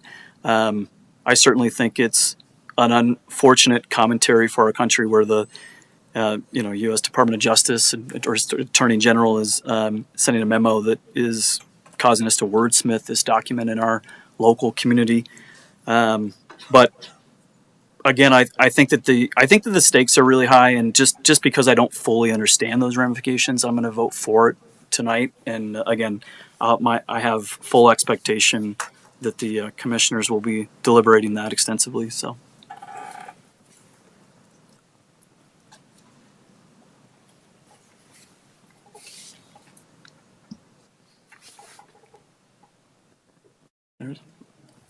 Commissioner Eggleston. So I do truly and honestly appreciate Commissioner Duffy's position and looking at the current political situation we find ourselves in and having to capitulate wordage and wordsmith for the current federal administration is painful. But I also look at it as what we need to do to take care of our own in the interim. Long-term projects for programs for self-funding or being more self-sustainable, and the outlook needs to be addressed. But for right now, looking at, especially looking at some of the safety improvements and bridges and stuff that I know our county needs and our citizens need for public safety, I will vote in favor of it, in spite of the wordsmithing that's required, because I know the intention of this county, and honestly, fortunately, history has showed that the county has continued to try to be equitable, and I don't foresee that changing even with a commissioner election next year or planning commissioners moving around.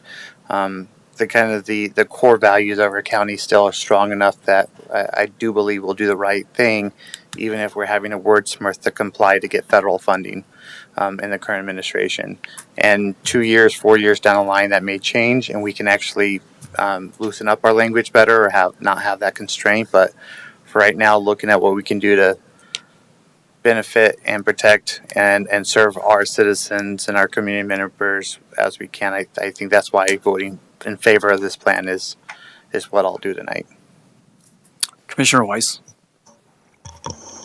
Well, I do like Commissioner Duffy's statement at the end. I think it sets a bad precedent for the county.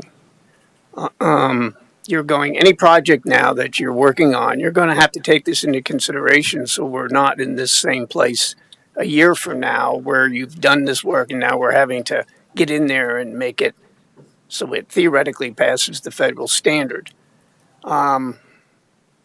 I think anything is a gamble. The gamble is you could leave it the way it was and it may just go right through and no one will ever think about it.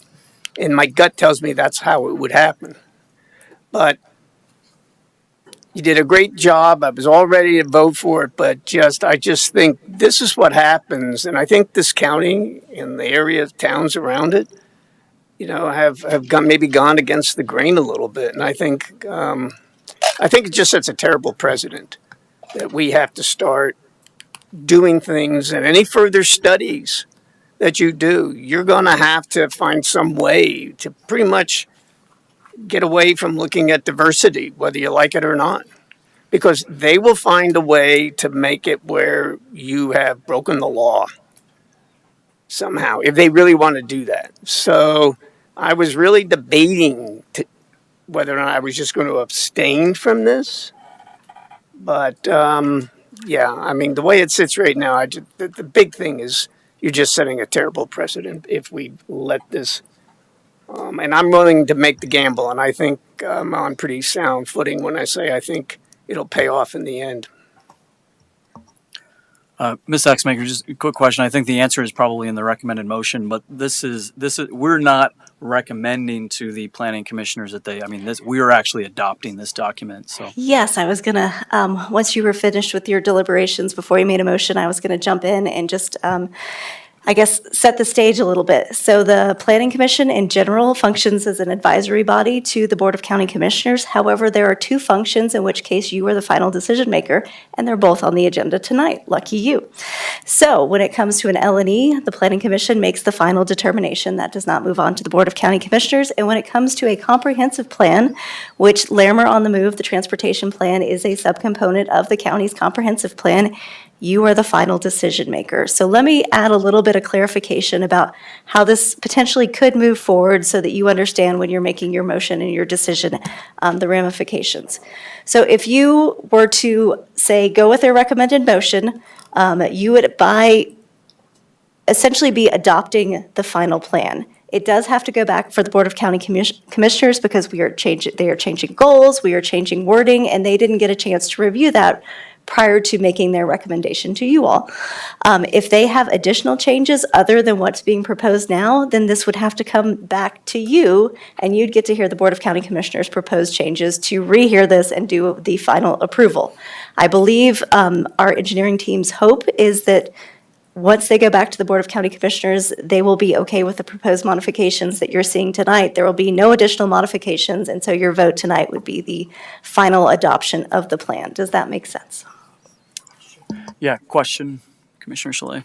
So if we weren't to pass this tonight, would it then still go in front of the Board of County Commissioners for them to see the changes that were made? No, I don't believe so.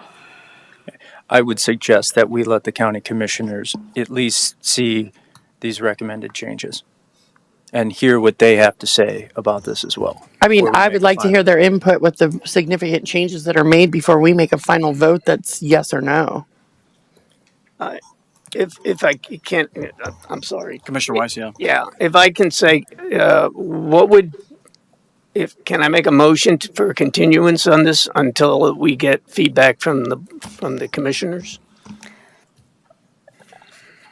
I believe you can make any motion you'd like. I know, but I mean, does it mean anything? I think that that is fine.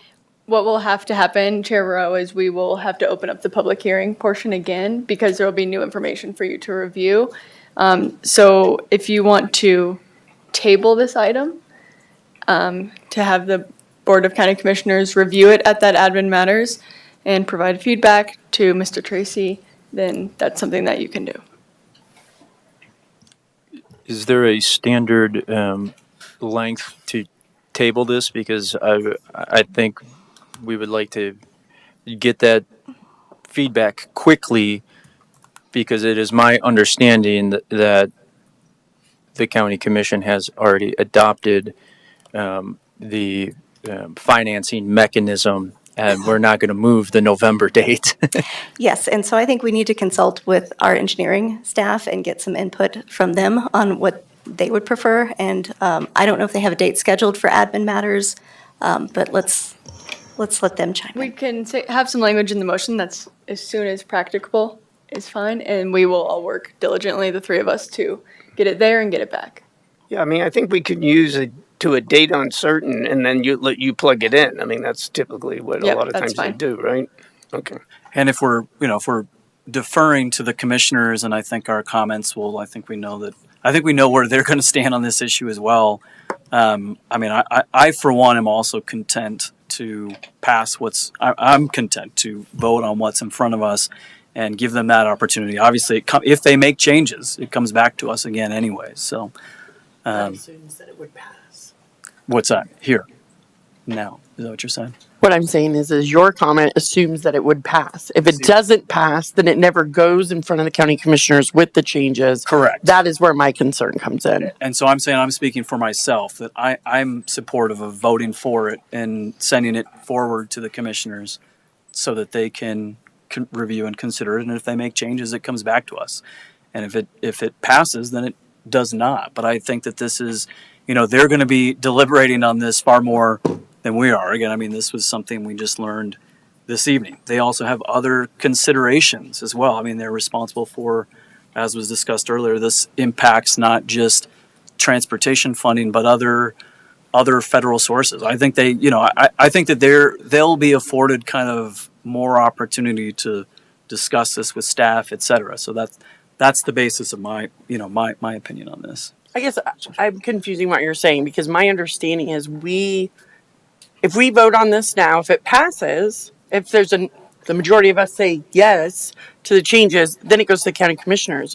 But if the majority of us say no, correct, then it doesn't go to them at all. Correct, which is why I think that's why I'm. But if we table it, it can go to them first, and then we can vote with more information and their feedback. But we're adding another step in the process, and as Commissioner Duffy is stating, there's there's other considerations here. I guess my point is, and I don't want to diminish our role. I think we have a very important role, but I'm also, we've got 3 full-time commissioners who are going to, I think we know where they're going to be on this issue, and I think we afford them kind of the deliberative process that we're not really able to have right now because of the timing of this memo. And obviously, had that memo come before our work session, we could have all discussed it. And certainly our comments are going to be shared with them anyway. That's kind of the point of these meetings in terms of us, oftentimes we're making a motion that we recommend to the county commissioners. So this is one of those rare instances. But here, I like I said, and I'm just speaking for myself, but that's where I'm at with it. So, Commissioner Sullivan? Yeah, to kind of double down on what Commissioner Duffy was talking about, I'd like to add on to that. So I'd like to ask engineers, what if we kick this can, or that's probably not the best term to use, but if we delay this to go back to the commissioners, come back to us 2 weeks, if they expedite it, a month, 2 months, what are the repercussions behind the indecisiveness as we move forward? So this plan is not directly tied to the sales tax initiative. If the sales tax initiative could move forward without adoption of this plan at this point in time, obviously, it's this plan identifies the projects that are going to be addressed with the money that would be collected with that sales tax. So I don't know that I would necessarily tie the two together. And then maybe a question for Jenny. If this were to go to vote tonight and not pass, I would hope that we would be able to bring that to the county commissioners with changes that would be a significant change to the application. Yes, you could do that. But I think there's some clarifications that we may have to look into with what those changes would have to be. Okay. So before we go on, because it is getting late, I'd like to make a motion to the chair that we suspend comment on this item for no longer than 2 weeks. We will address this item at our next meeting in 2 weeks so that we can get all of these questions answered. Because as we talk, I just have more and more and more questions. And respectfully, Commissioner Duffy, I don't think that is enough time. Actually, I am confident that is not enough time for us to get it in front of the board. We've already missed a deadline for next week. We would just need a little bit more time. I would prefer, with staff in mind, to do a date uncertain. And we we'll work to get it scheduled as quickly as we can, but 2 weeks is not enough time. Okay. Then let me reword that. I'd like to make a motion that we suspend discussion on this item until a later date and time determined by staff. I second. So motion is second. Just to clarify understanding for everybody. So the idea here, so we're going to table it for us. It'll go to the commissioners, county commissioners first in that instance. Is that right? And then Kind of. This is kind of like when we've tabled items for like additional information gathering. That's what we're going to treat this period as Mr. Tracy will go gather additional information, present it to you all, and then we will reopen for public comment and continue the hearing. So it's kind of like when we've continued other ones. and procedurally though, it can go to the county commissioners first, or is there some uncertainty? No, with that? it will not be going to the county commissioners as part of the master plan adoption process. It's more going to them as information gathering. And then it will come back here. You all will vote on it. If you approve it, it will go back to them for review, which is required by statute. Okay. Yep. Yeah. And is there, so I guess I haven't heard from staff's perspective, are there any reasons to kind of push through on this to get it in front of the commissioners, or are we okay? I think seems like there's a pretty strong preference here to table it. I'll defer to our engineering staff, but I will tell you the earliest you will see it back would be Wednesday, September 17th. Yeah, so question, I guess, to the engineering staff, from you guys' perspective, is what we're discussing, does that cause any hardship or concern on your guys' end, or? No, I think we could get it to the commissioners. Are you okay with it going to administrative matters and not back to a land use hearing? Yes, the statute, that's fine. That's fine. We can make that work. Okay. Okay, so we Yeah. have, thank you, and then we have a motion and a second, and we can take a roll call. Eggleston, Yes. Weiss, Yes. Sullivan, Yes. King, Yes. Cholet, Yes. Duffy, Yes. Rowe. Yes. Okay. That item is tabled. So, last item this evening is the pulled consent item.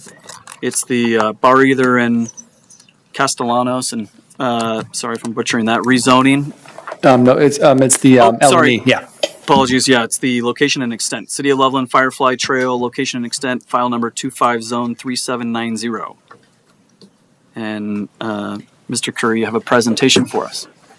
And I'm going to jump in before Justin gets going. I'm just going to give a quick overview for new planning commissioners and for the public about what the location and extent review process looks like. So Colorado Statute 3028-110 covers location and extent review. This process is designed to help coordinate between the county zoning authority and other local governments, in this case, the City of Loveland, when they're doing public projects or putting in public utilities. The statutes that govern this review are essentially a formalized courtesy review process. They require other local governments to try to work with our local land use where they can. The Planning Commission makes the final decision at our level, but if the Planning Commission denies this application, it's appealed to the City of Loveland's governing body, and they can determine if it should be approved or not. So this is the final decision, but it really is at our level, but it really is just a courtesy review process to encourage local jurisdictions to work together when it comes to land use, but we are not the final approval authority on location and extent projects. Thank you. Thank you. So as mentioned, my name is Justin Curry, and I will be presenting tonight on the City of Loveland Firefly Trail location and extent. So the request is a location and extent review for a City of Loveland to construct a new parking lot and trail, and attached to this is a conceptual proposal. And as the Attorney's Office mentioned, so per the revised state statute, whenever a county planning commission has adopted a master plan of the county or any part thereof, no road, park, or other public good or space or public building, structure, or public utility shall be constructed or authorized in the unincorporated territory of the county until and unless the proposed location and extent thereof has been submitted to the approved by such a county or regional planning commission. And per Article 644 of our Larimer County Land Use Code, this considers the following as public projects to the subject to the LNE. And you see here, public trails, trailheads, and parks are subject to this review. Again, the purpose of this is to determine if a use, structure, or utility proposed in unincorporated Larimer County conforms with the adopted county comprehensive plan. The LNE review is not a review of land use code standards nor a technical review of the proposed design. To approve the LNE application, the County Planning Commission must find that the proposal is consistent with the Larimer County Comprehensive Plan based on consideration of relevant plan principles, maps, and elements. These are per the application and submitted items pulled from the comprehensive plan where this proposed trail, parking lot, and trailhead conform to the priorities and goals outlined in that plan. And I can go over these individually, but they are outlined in more detail in my staff report. And so if anyone from the commission or the public has more questions on that, we can go over it. The application referred to multiple referral agencies, including County Engineering, Code Compliance, Health and Environment, the City of Loveland, Loveland Rescue Authority, Fire Rescue Authority, and then the two Home Supply Ditch and the George Ritz Ditch Company. Staff received comments from the City of Loveland, County Code Compliance, County Engineering, County Health Department, and Loveland Fire Rescue Authority, and none of them had concerns with this portion or any comments on this portion of the LNE process, which again is primarily a conformity with the comprehensive plan from the county. Notice is sent to surrounding property owners within 500 feet. I received 2 comments by email on the, the 19th on Monday, and they were included as addendum in this staff report. To approve an LNE application, just to reiterate, the Larimer County Planning Commission must find that the proposal is consistent with the Larimer County Comprehensive Plan based on the consideration of relevant plan principles and map elements. Applicant has provided information with this respect to this proposal, which does not reveal any significant issues or conflicts, as long as the proposed parking lot, trailhead, and trail are constructed in a way that meets requirements of any state, county, and local regulations. Staff finds that this proposal is consistent with the intent and purpose of the Larimer County Comprehensive Plan. And with that, we have the Development Service Teams recommends approval of the City of Loveland Firefly Trailhead LNE File 25 Zone 3790 with the following condition: that technical review and approval is required prior to any construction of the project and prior to applying for any applicable construction permits and/or building permits. And with that, I'd be happy to answer any questions from the commission, and also the applicant is here with the presentation as well. Yeah. Questions for staff at this time? Commissioner Chalet.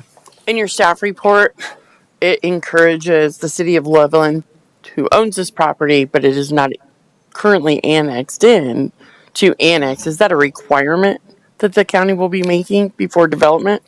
It is not a requirement. However, there is an existing intergovernmental agreement between the City of Loveland and Larimer County that discusses annexations, and it is strongly encouraged within that document for the judicious annexation of properties within the GMAs that are being developed as part of the city. It also ensures that should this property continue to develop, it has to comply with the City of Loveland's vision and comp plan, rather than tonight we're looking at how it complies with our comp plan instead. Thank you. Great. Yeah, and I see City of Loveland's here, so applicant presentation. All right, just give me 1 second to bring our presentation up.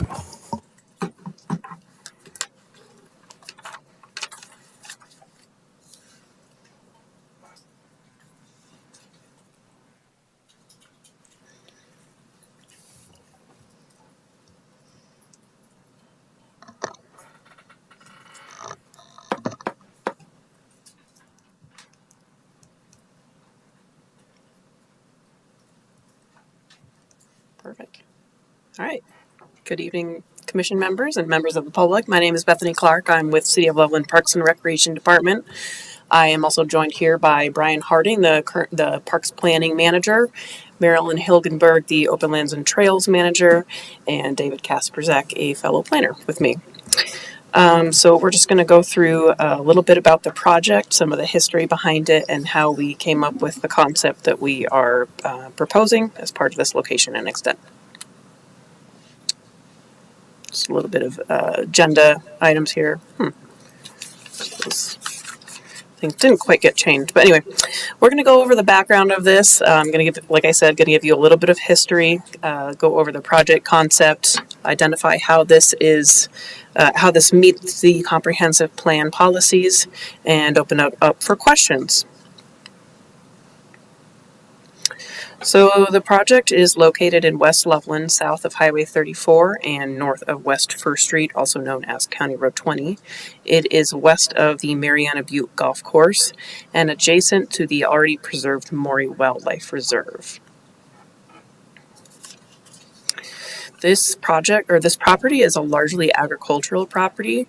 It has wetlands along the northern edges. It is bisected by the George Rist Ditch on the southern portion, and there's a private road that runs along the northern border of the property, which is Cedar Valley Drive. As you can see from the photos, it does have beautiful views of the mountains and of Devil's Backbone. In April of 2013, the Open Lands and Trails Advisory Commission, which is a resident-led commission, recommended acquisition of this property, and it was also identified in the Open Lands and Trails Strategic Plan through a multi-year community input process. It was also prioritized on the city's capital improvement plan. And in 2016, the City of Loveland Parks and Recreation Department acquired the property using grant funds from Great Outdoors Colorado. The addition of the trails on the property has always consistently ranked on the Open Lands and Trails Advisory Commission top priorities, and the development of Firefly Meadows and other connective open lands in the West Loveland area have also been identified as priorities in the 2023 Loveland Parks and Rec Department Master Plan. Because of the grant funds that were used for acquisition of this property, the 78-acre parcel has a conservation easement on it, which protects in perpetuity the natural resource values from residential development.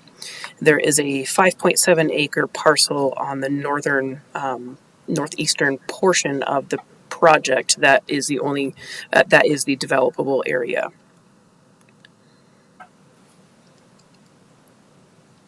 The property was named after fireflies that were found on the property, which is now highlighted during public educational viewing events and presentations by local experts.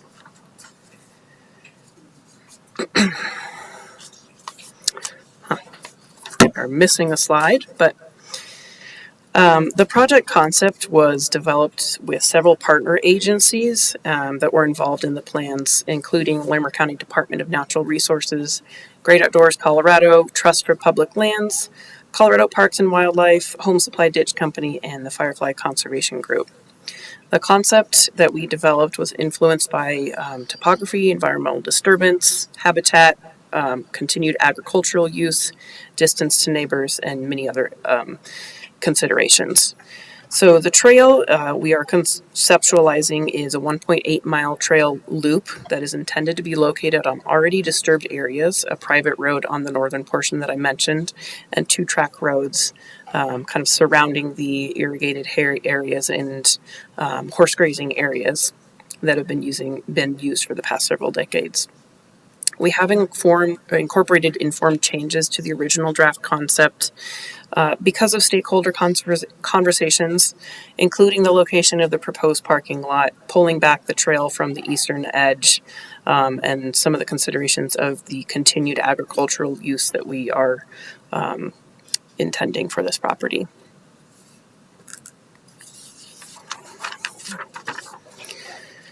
So just to reiterate, I know we've all heard this a number of times, but the purpose of this meeting is the location and extent review. It is not a technical review, so we are only looking at how this property conforms, or this project conforms with the adopted comprehensive plan.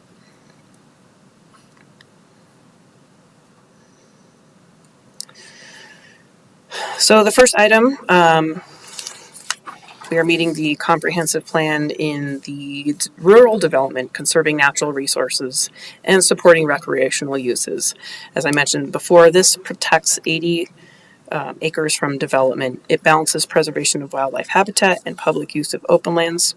It provides passive recreation, and it connects natural areas with neighboring communities.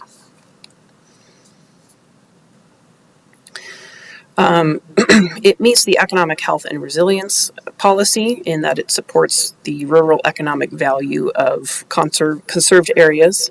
It encourages land conservation to preserve rural character and enhances property values by providing scenic amenities. This also meets the community connectivity policy in that, trails connect people to nature. It offers a lot of wildlife viewing and recreational opportunities. This is located in a priority area due to natural resource and viewshed values. And the ultimate long-term goal is to link Firefly Meadow to existing trails at Maury Wildlife Reserve, Oxbow, Bodecker Bluff, and wild natural areas.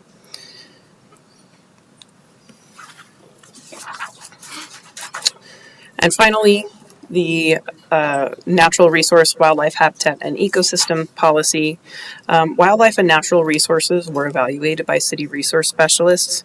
We used the property's baseline inventory report, Colorado Conservation Data Explorer data, and city records of existing resources to determine any project impacts.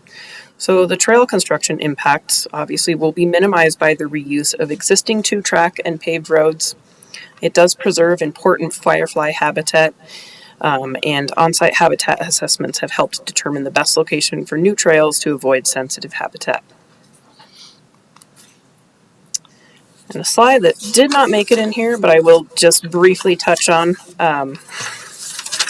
There have been some questions about management of the property. So the city maintains its open land site using a field crew of 6 full-time and 3 part-time staff. Maintenance has been occurring on this site since it was purchased, including weed management, removal of abandoned structures, restoration of habitat, and trash removal. Obviously, each open land site has a unique maintenance plan depending on the amenities.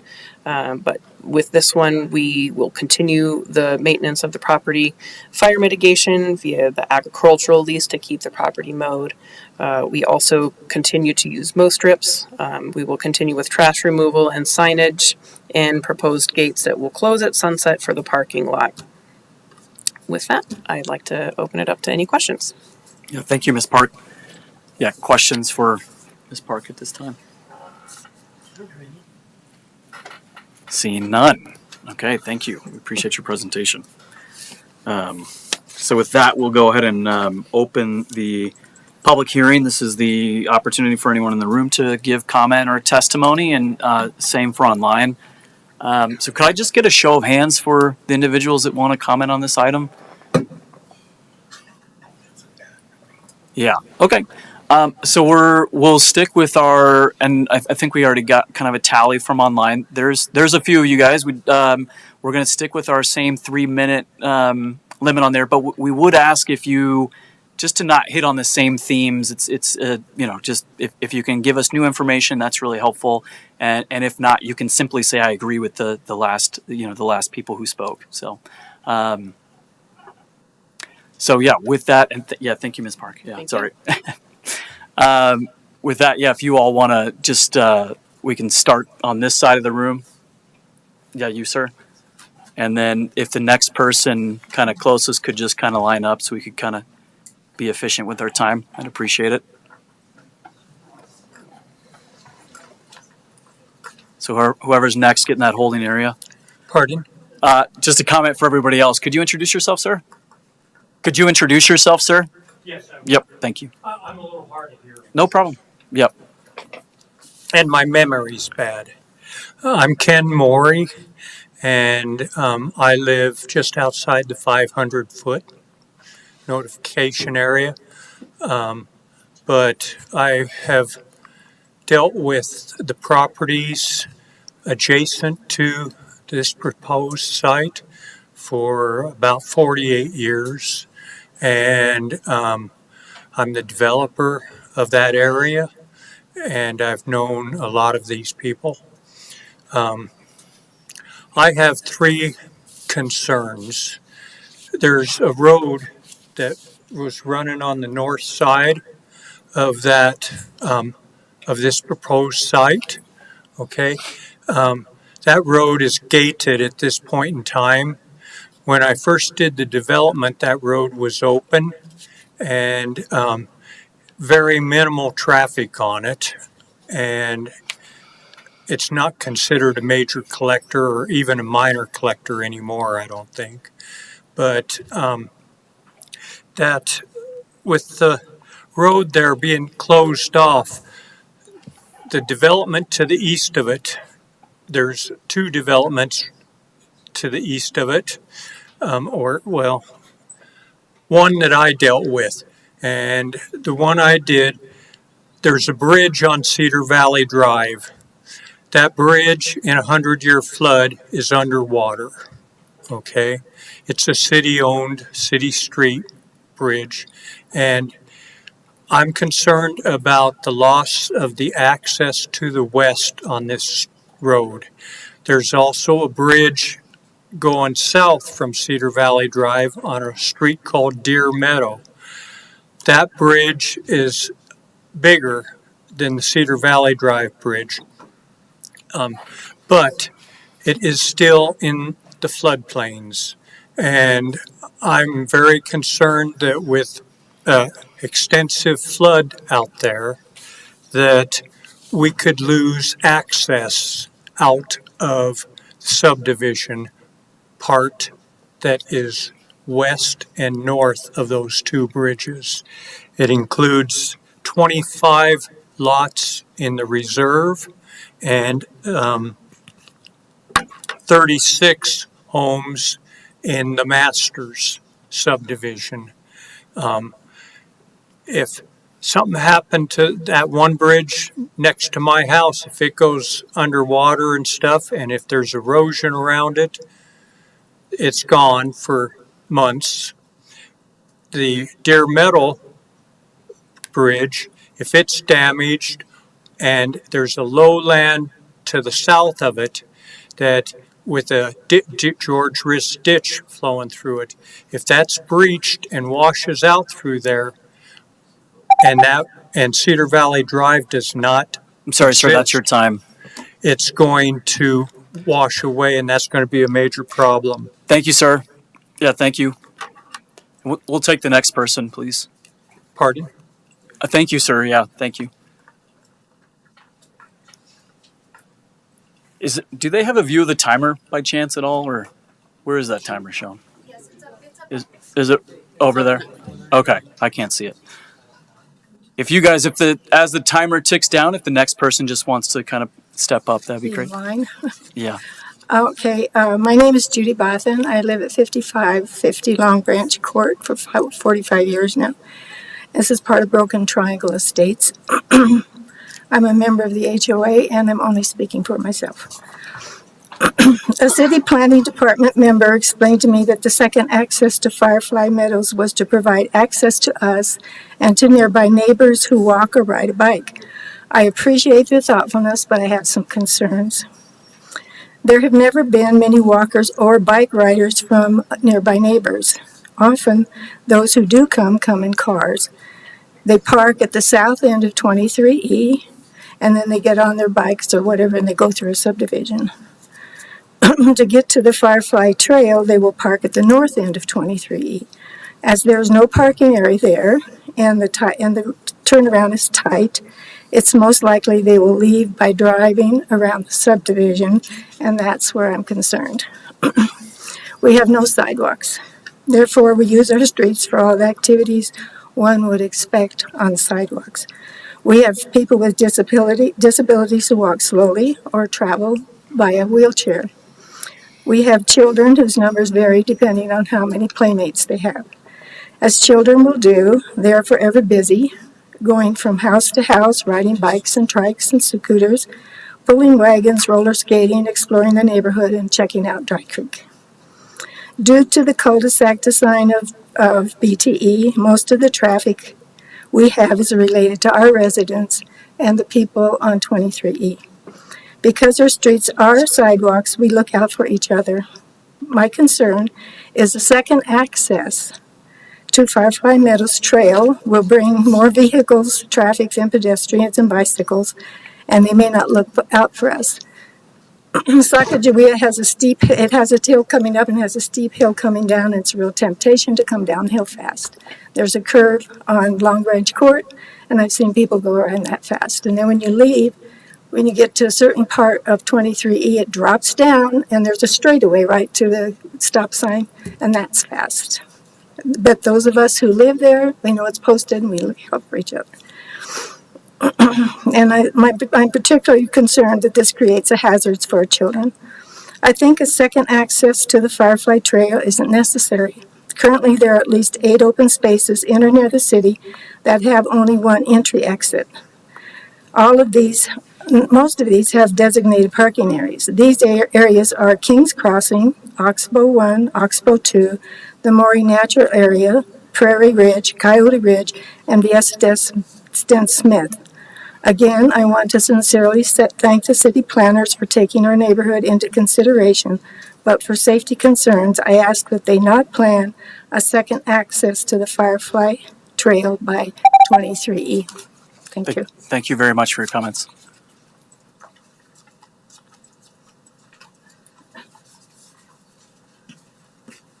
Hi, good evening. Uncommon name, so I got to spell it. First name is Saoud, Saood. Last name is Baig, Baig.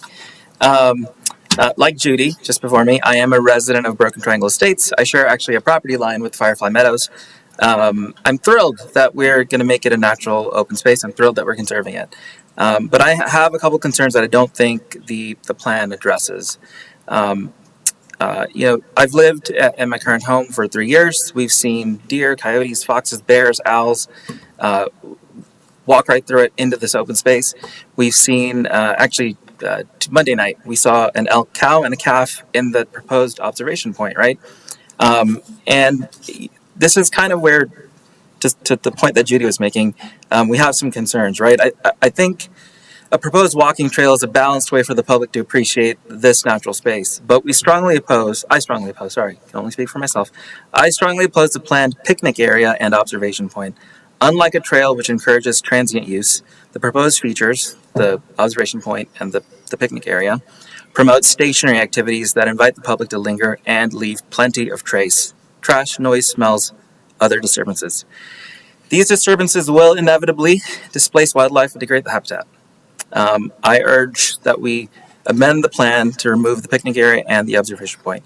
The other thing I'd like to call out that's not in my notes, those two items, the observation point and the this connection to 23E, those would be disturbing virgin soil. That I back to this observation point, and it has been untouched for at least the 3 years I've been there. Don't know how many more years prior to that. The other thing I oppose is the planned connection of the trail to County Road 23E. As Judy brought up, our road is only about 20 feet wide. There's soft shoulders, no sidewalks, no lighting. It does make it inherently dangerous for the type of traffic you would expect from a pedestrian entry point, that you would generate from a public open space. I'm looking at time. I know we all want to get home. Lastly, the other point that I'd like to bring up is County Road 23E, even though it's named County Road, is a privately maintained road. This tail that connects to 23E would put significant financial burden on myself and residents of Broken Triangle Estates to maintain it. As we know, if you open a public access point, people will drive up to it, they'll park, they'll create wear and tear. We do not want to be the folks that subsidize a public access point without any consideration.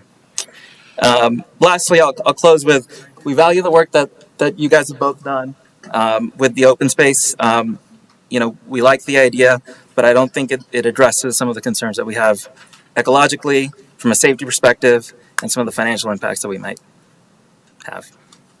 Thank you. 17 seconds. Thank you for your comments, sir. Next. Again, if you guys see that clock ticking down, if the next person wants to just get in the queue, that'd be great. Hi, I'm Tom Hager. I've lived in that same area just south of the proposed recreation area for the last 40 some odd years. We moved there. We used to live up by Horseshoe Lake. And just to give you a little background, my wife got pregnant. We had our first son. He was born just after we moved there. When he got to be 4 years old, he used to come out with his big wheel out of the driveway. There's a county road that goes right by there. The traffic got significantly worse over the years. We looked at each other when my wife got pregnant for a second time, and we basically said, this is not a place to raise kids. There's too much traffic, too much high speed, too much danger. And so we moved to Broken Triangles. We like it because it's a closed-in area. Comes off of First Street, goes around in a circle, you're back on First Street. It doesn't have, as they've mentioned, there's no street lights. We walk on the streets because there's no sidewalk. It's a rural country subdivision, okay? The concerns that I have here are multiple, sort of touched on before. My biggest one is safety. My wife now has Parkinson's. We used Loveland's paramedics here. I was up skiing up at Winter Park. My wife fell going around the street. She couldn't get back up because of her Parkinson's disease. And we don't need more traffic on there. People get hurt. She ended up with black eyes. I got a call from the paramedics. They said, don't worry, she's going to be okay. But it's that kind of thing. We can't afford to have that. We also talked about the kids in the neighborhood. That's the next generation that's moved into our area. And we have the same kind of concerns. My son, once we moved away when he was young, he used to come down the steep part of Sacagawea Drive because it was fun on his big wheel. Kids play on that road. Kids ride bikes on that road. I walk on that road. And so the safety concerns, I don't think, are addressed if we see significantly more traffic, and I think we will. We only have 23 houses in our subdivision. You look at that, you're going to more than double the potential traffic. The other point I'd make is that County Road 23E, and so that I like the idea for the city to develop that area. It's a nice walking area, but the access to County Road 23E just means we're going to get more traffic, more cars on Road 23E, and the city doesn't pay for those road maintenance. We do. The county never accepted our roads, and so it's literally completely private maintained. If we double the traffic, that's going to go ahead and have the lifetime of that road or double our expenses. And so I'm concerned about that. And then finally, the city has not gotten together with anybody in the neighborhood and had a neighborhood outing where we could voice these concerns and talk them over with the city so we could have a healthy dialogue on this so they could understand all the points of view. There's been no dialogue. There's been snippets of information that have come our way, but there's no dialogue of saying, let's have a neighborhood get together and talk through this. Thank you. Thank you, sir. And I may have not caught his name. Did he give us his name? Do you mind just introducing yourself? I'm sorry, I might have just missed it, but if you don't mind. Yeah. Sorry, I'm Tom Hager. Tom Hager, you did say that, actually. I apologize. H-U-G-E-R. Yeah, thank you. Okay.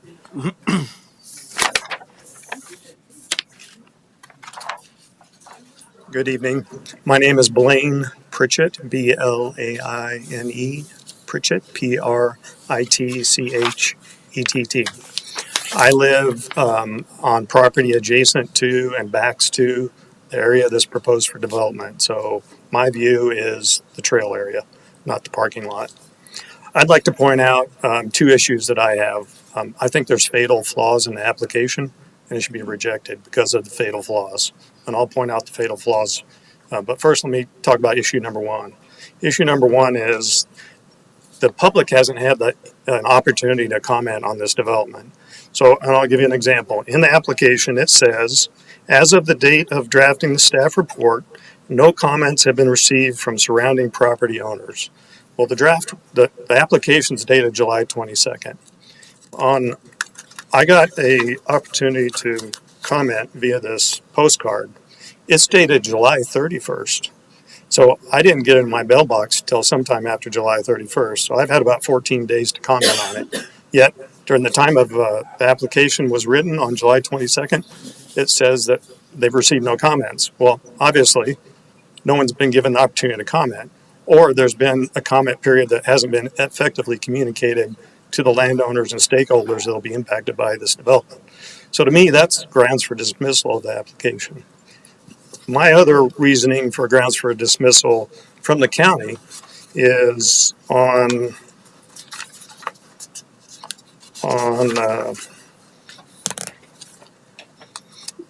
unfortunately the exhibits aren't up here, but the Laramie County Parks and Recreation Plan, it's not in compliance with the Laramie Parks and County Recreation Plan because the plan says that development should avoid guidance to avoid recreational development in ecologically sensitive areas. So as some of the other neighbors have pointed out, that Monday, my wife and I sat out back and watched about 8 or 10 elk, all cows, a couple calves, and they walked right up from the Maury Reserve through the wetland and came up onto where the parking lot would be. And that's a major corridor for habitat for the animals that commute between Maury Wildlife Reserve and into the pasture area. And this parking lot will interfere with that obstruction. If there's cars there, people there, the elk they'll quit using that corridor. We see a lot of wildlife through that area, and just people out on trails with a dog will cause the elk they'll get extremely nervous, stand up and think that they're being threatened, and they'll disperse from the area. So this development's going to impact the wildlife that use that area, the very conservation area that the city of Loveland bought. And I think this should be dismissed because the application is flawed. It doesn't really consider all the impacts to the wildlife in a conservation area. So I appreciate the chair and the commissioners and the staff and the planners for all the work they've done, but there are flaws in this application that this county should. Thank you, sir. Yep. Appreciate it. Yeah, next individual to make comment, please.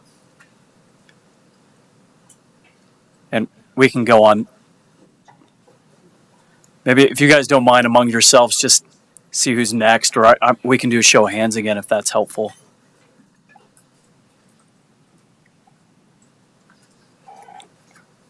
Good evening, or should I say good night? Yes, it's getting pretty late. I'm Gene Bothan. The last name is spelled B as Bravo, O-T-H-U-N like November.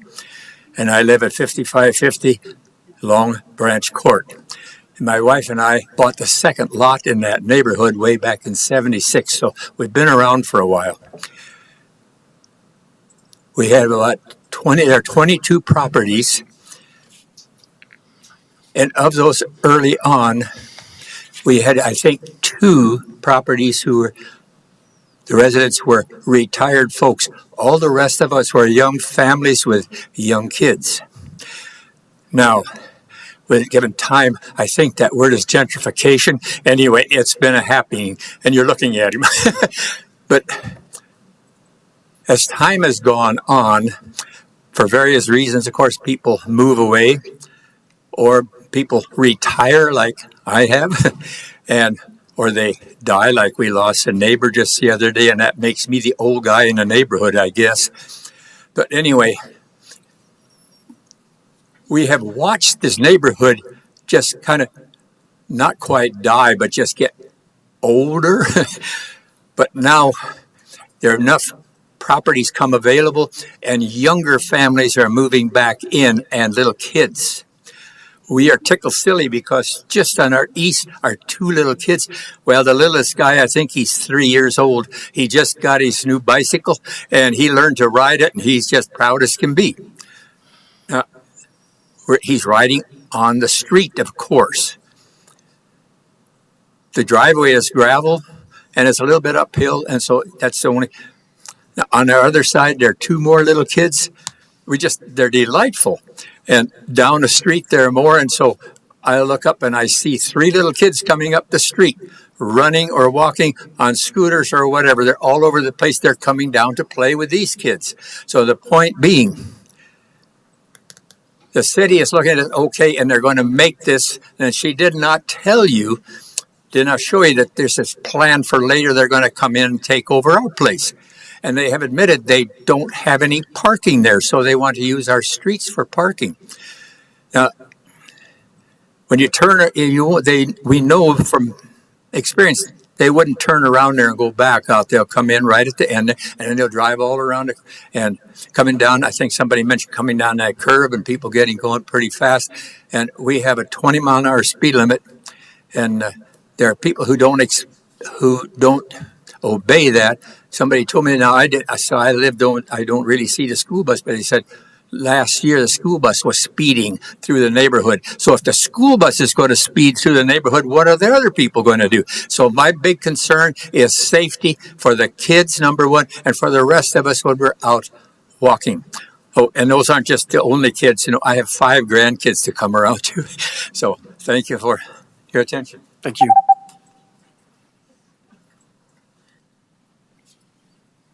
Good evening. My name is Grace Ramsey. I'm also a resident of Broken Triangle Estates. I am very excited about the development of this property. Thank you guys so much for the work that you've done. We're excited to have you as neighbors, but I do want to just quickly and briefly share and reiterate my concerns about the potential impact on the wildlife. I reviewed the materials that were provided. I did not see any studies that convinced me that the development would not negatively impact the wildlife that regularly move through the area. Our neighborhood sees it quite frequently, that do depend on that property for their habitat. And I also want to just repeat after my fellow neighbors my concerns about the planned future trail connection to County Road 23E. I do feel that it places on me as a homeowner a significant and unfair financial burden. That road, County Road 23E, is privately maintained. Residents like me are responsible for its upkeep. A public access point is going to increase traffic, accelerate wear and tear, and it feels as though I, as a homeowner, am being asked to subsidize public access to a city-developed property. So respectfully, I ask the Commission to consider those aspects of the plan when considering it for approval. Thank you. Thank you. Appreciate your comments. Anyone else here in person? Thank you.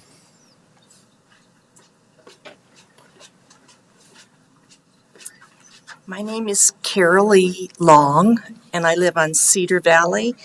And I'm here just to voice some concerns and questions about the Firefly area. As far as I completely agree with the wildlife aspect. We moved there just because of all of the beautiful wildlife that moses around our neighborhood and everywhere. But our concern too is the parking, as far as across from the Oxbow when they put the parking in for that area. I know a lot of times coming home from 34, coming down on Rossum, a lot of people be doing U-turns, the people that use the area for water, water inner tubes and stuff. So there's a lot more congestion there. And so to get home through our neighborhood, yeah, it's not a very big parking lot, but it does make an impact. And that's one of the big concerns. And I agree with the road 23. And I don't know if anybody's ever talked with the people from the Sweetheart Winery. They have voiced, I have heard that they would love to have a little bridge go across the river there to have their guests and whoever come across and do the walk around there because it's so beautiful back there. But that, to me, that would be something to look into. Maybe you could use part of their parking facilities and have people access the reserve that way instead of building a parking lot that would potentially go through Cedar Valley, which would, heaven forbid, or from the Road 23. Thank you. Thank you for your comments. Yeah, any others in the room? And otherwise, we'll switch to online. So yeah, we can start with that first online individual.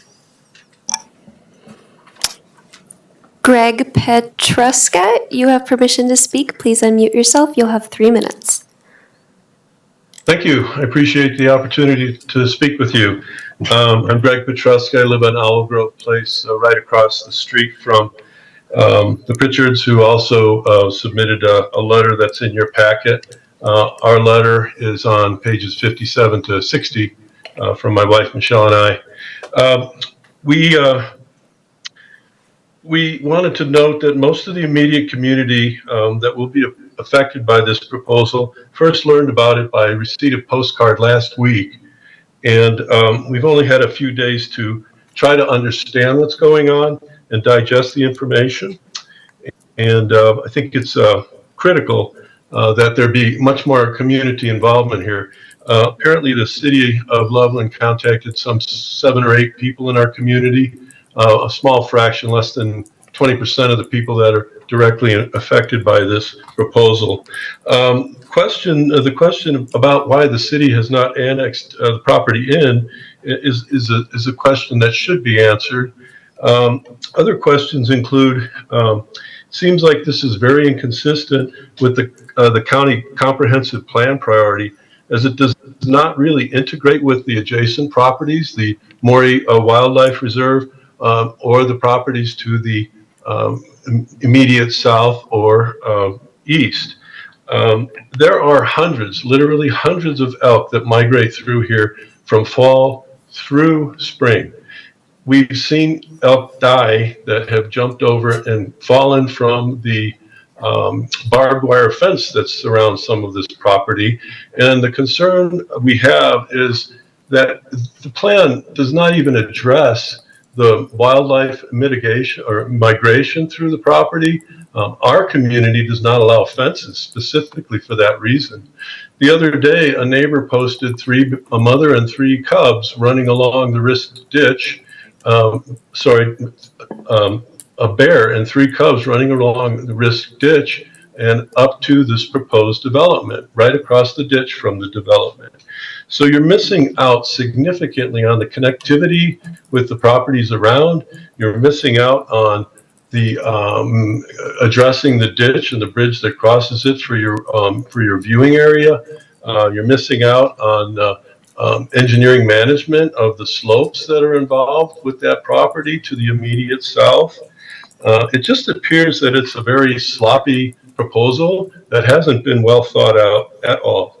Of great concern includes wildfire issues. Doesn't seem to be anything addressed about management and mitigation of this area that's in a severe fire factor zone, 8 out of 10, as the letter states from that measurement that I got on the Realtor.com website. Surveillance for possible criminal activities is not addressed. Certainly there will be an invitation for that type of activity. So my proposal is that the county and the city pull this and conduct meetings, as others have suggested, to explain the details to us. Thank you for your comments. We appreciate it. Appreciate it.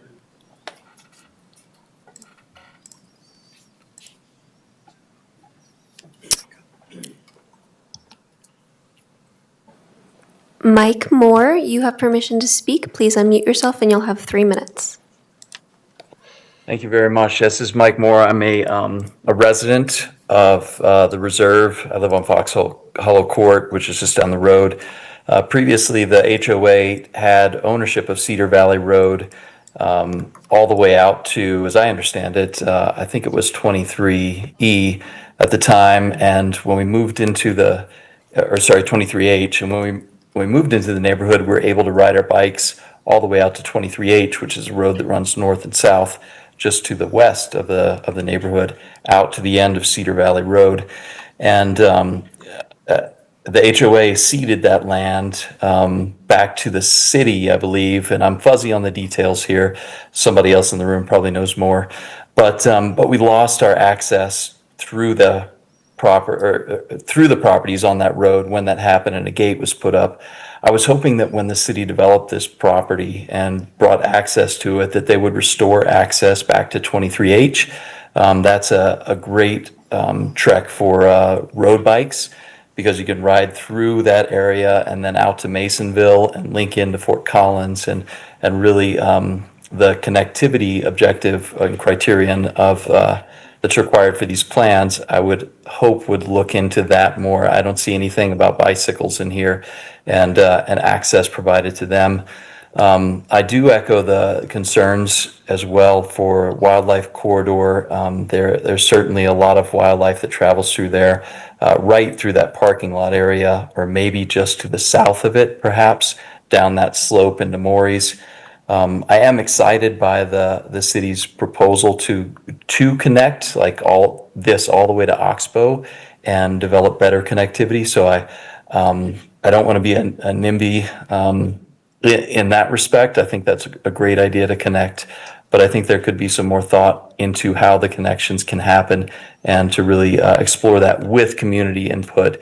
And I would appreciate the city's bringing us to the table prior to getting to this step, because I think that we might lose some of the ability to affect the technical outcome if the county moves forward with approval at this stage. Thank you. Thank you.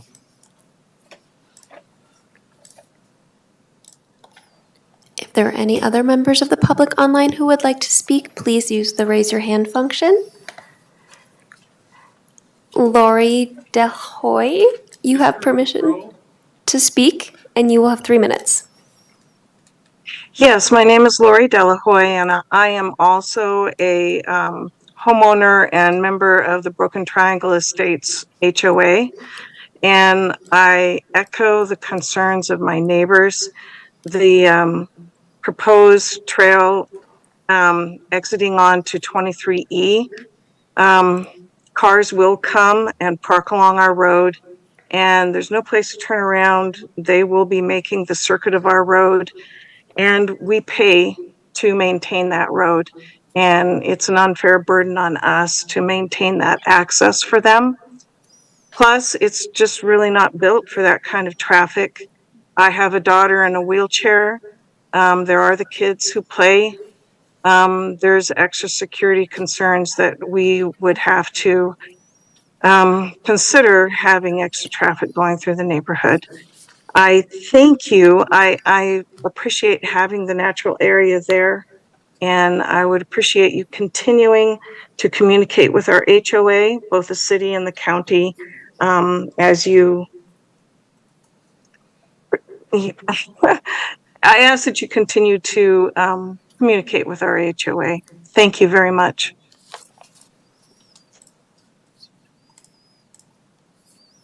Thank you. Is there anyone else who would like to speak online? This is your last chance to raise your hand. We have no more hands raised. Okay, great. So yeah, with that, we'll go ahead and close the public hearing. And if the applicant doesn't mind coming forward to respond to some of the comments that we heard. I saw you guys taking some notes, so if you want to just We were trying. There's a few notes to take. I'm Marilyn Hilgenberg. I'm the Open Lanes and Trails Manager for the city. We do want to address some of the things here. There seems to be a lot of comments about Broken Triangle and that connection, County Road 23, parking, the county standards on roads and those types of things. I see Rusty McDaniels is in the crowd, which is one of the city or the county engineers. We've talked with him on many occasions. There is a strategy in which we would address parking at that area, potential maintenance agreement, some other things like that that are kind of further down the process. I want to reiterate, tonight is not the last step in this project and this process. Tonight is the first step in this project. So you have to have a concept idea, a land use idea, how you're going to do that consistent with other open lands. But tonight, and what we presented was a draft concept, and we keep using the word concept. It's not established. It's not been approved. Your approval of this is an appropriate use of this land is not approving the project and what we're going to build there. There's some misunderstanding regarding basically that we haven't talked to anybody, we haven't reached out. This was the first reach out to say there's this property, it's been identified on city master plans, and that we are now going to start down the path once we get the first approval to say it's appropriate to use the property in this way. We are very consistent with the Larimer County land use code with the Larimer County Natural Resources and our connective goals. We do have plans to connect multiple open lands. If you saw the map in that area, it's very difficult to secure these properties, to get them, to do the connectivity. And we have been mindful and very strategic over the time to connect, to see a vision of connecting all these things. You don't cross the river easily. You don't work with people like the Sweetheart Winery without having all the connections and floodway and everything connected. So we are very much mindful of all the components and the complexity of everything and have been working through that. They haven't seen an environmental plan, the transportation plan, the fire plan, all those components, because that's part of the next thing that we will be doing in the technical review. And so we will continue to work with neighbors. I encourage anybody that had thoughts and ideas. Several neighbors were talking to me before the meeting. We haven't reached out and talked to certain neighbors. What we've done is certain neighbors have said, hey, we're hearing stuff, and they've talked to us. Talk to us, send us emails. This whole planning team is here to incorporate any thoughts, concerns, and ideas. With regards to annexation, this is a unique property. It sits literally on the outside of the GMA. It is not in the GMA. And so there would be concerns with annexation because it would be a very costly process. We don't have any utilities that we're drawing to the project. So annexation, although we have an IGA agreement, and we've talked about that on many of our other open lands, it's outside the GMA, and there's not a dedicated reason to actually annex when we're not putting utilities on the site. One other point on County Road 23, that connection was very mindful because we're all about connections, right? So if you have a property that only has one access point, everybody on the other side the other county roads doesn't have access. So a lot of the things that we were hearing some neighbors tell us, we want a place to walk. We want a place to use the recreational activities. We want our kids to play in the outdoors. Well, that's what this site, that was a lot of the reason for that connection, was to open up that opportunity to everybody on the south side of the project, because there really aren't road systems that come. We also talked to the county engineer about doing things like making it very clear there's no parking on these areas, and there's a dedicated parking area that would be on the other side of the property with directions. So those were several things that I think came up. We will continue. We are very active with the fire department and the wildlife urban interface. We've been part of all of the planning standards in that area. As far as wood fences, we use all wire fences. Barbed wire will be replaced on the property with smooth wire in the places necessary. We use wild-friendly fencing in any areas. The fencing is primarily to protect the neighbors from the public going the opposite direction. And so we've been very mindful to include all those components. Do you guys have any other stuff you want to address? I think we'll probably have some questions, so we can you guys can stay up there. Just in light of the process that you were just outlining, is it so the technical review, that'll be an administrative review, is my understanding. So where would the public what more public interface are you anticipating? Will there be an open house or neighborhood meetings, or do you guys have any of those plans? Generally, a property like this that's really just a soft surface trail, the parking lot is really the only formal planning type of a review. So it's an administrative process generally when we plan a small trail system like this.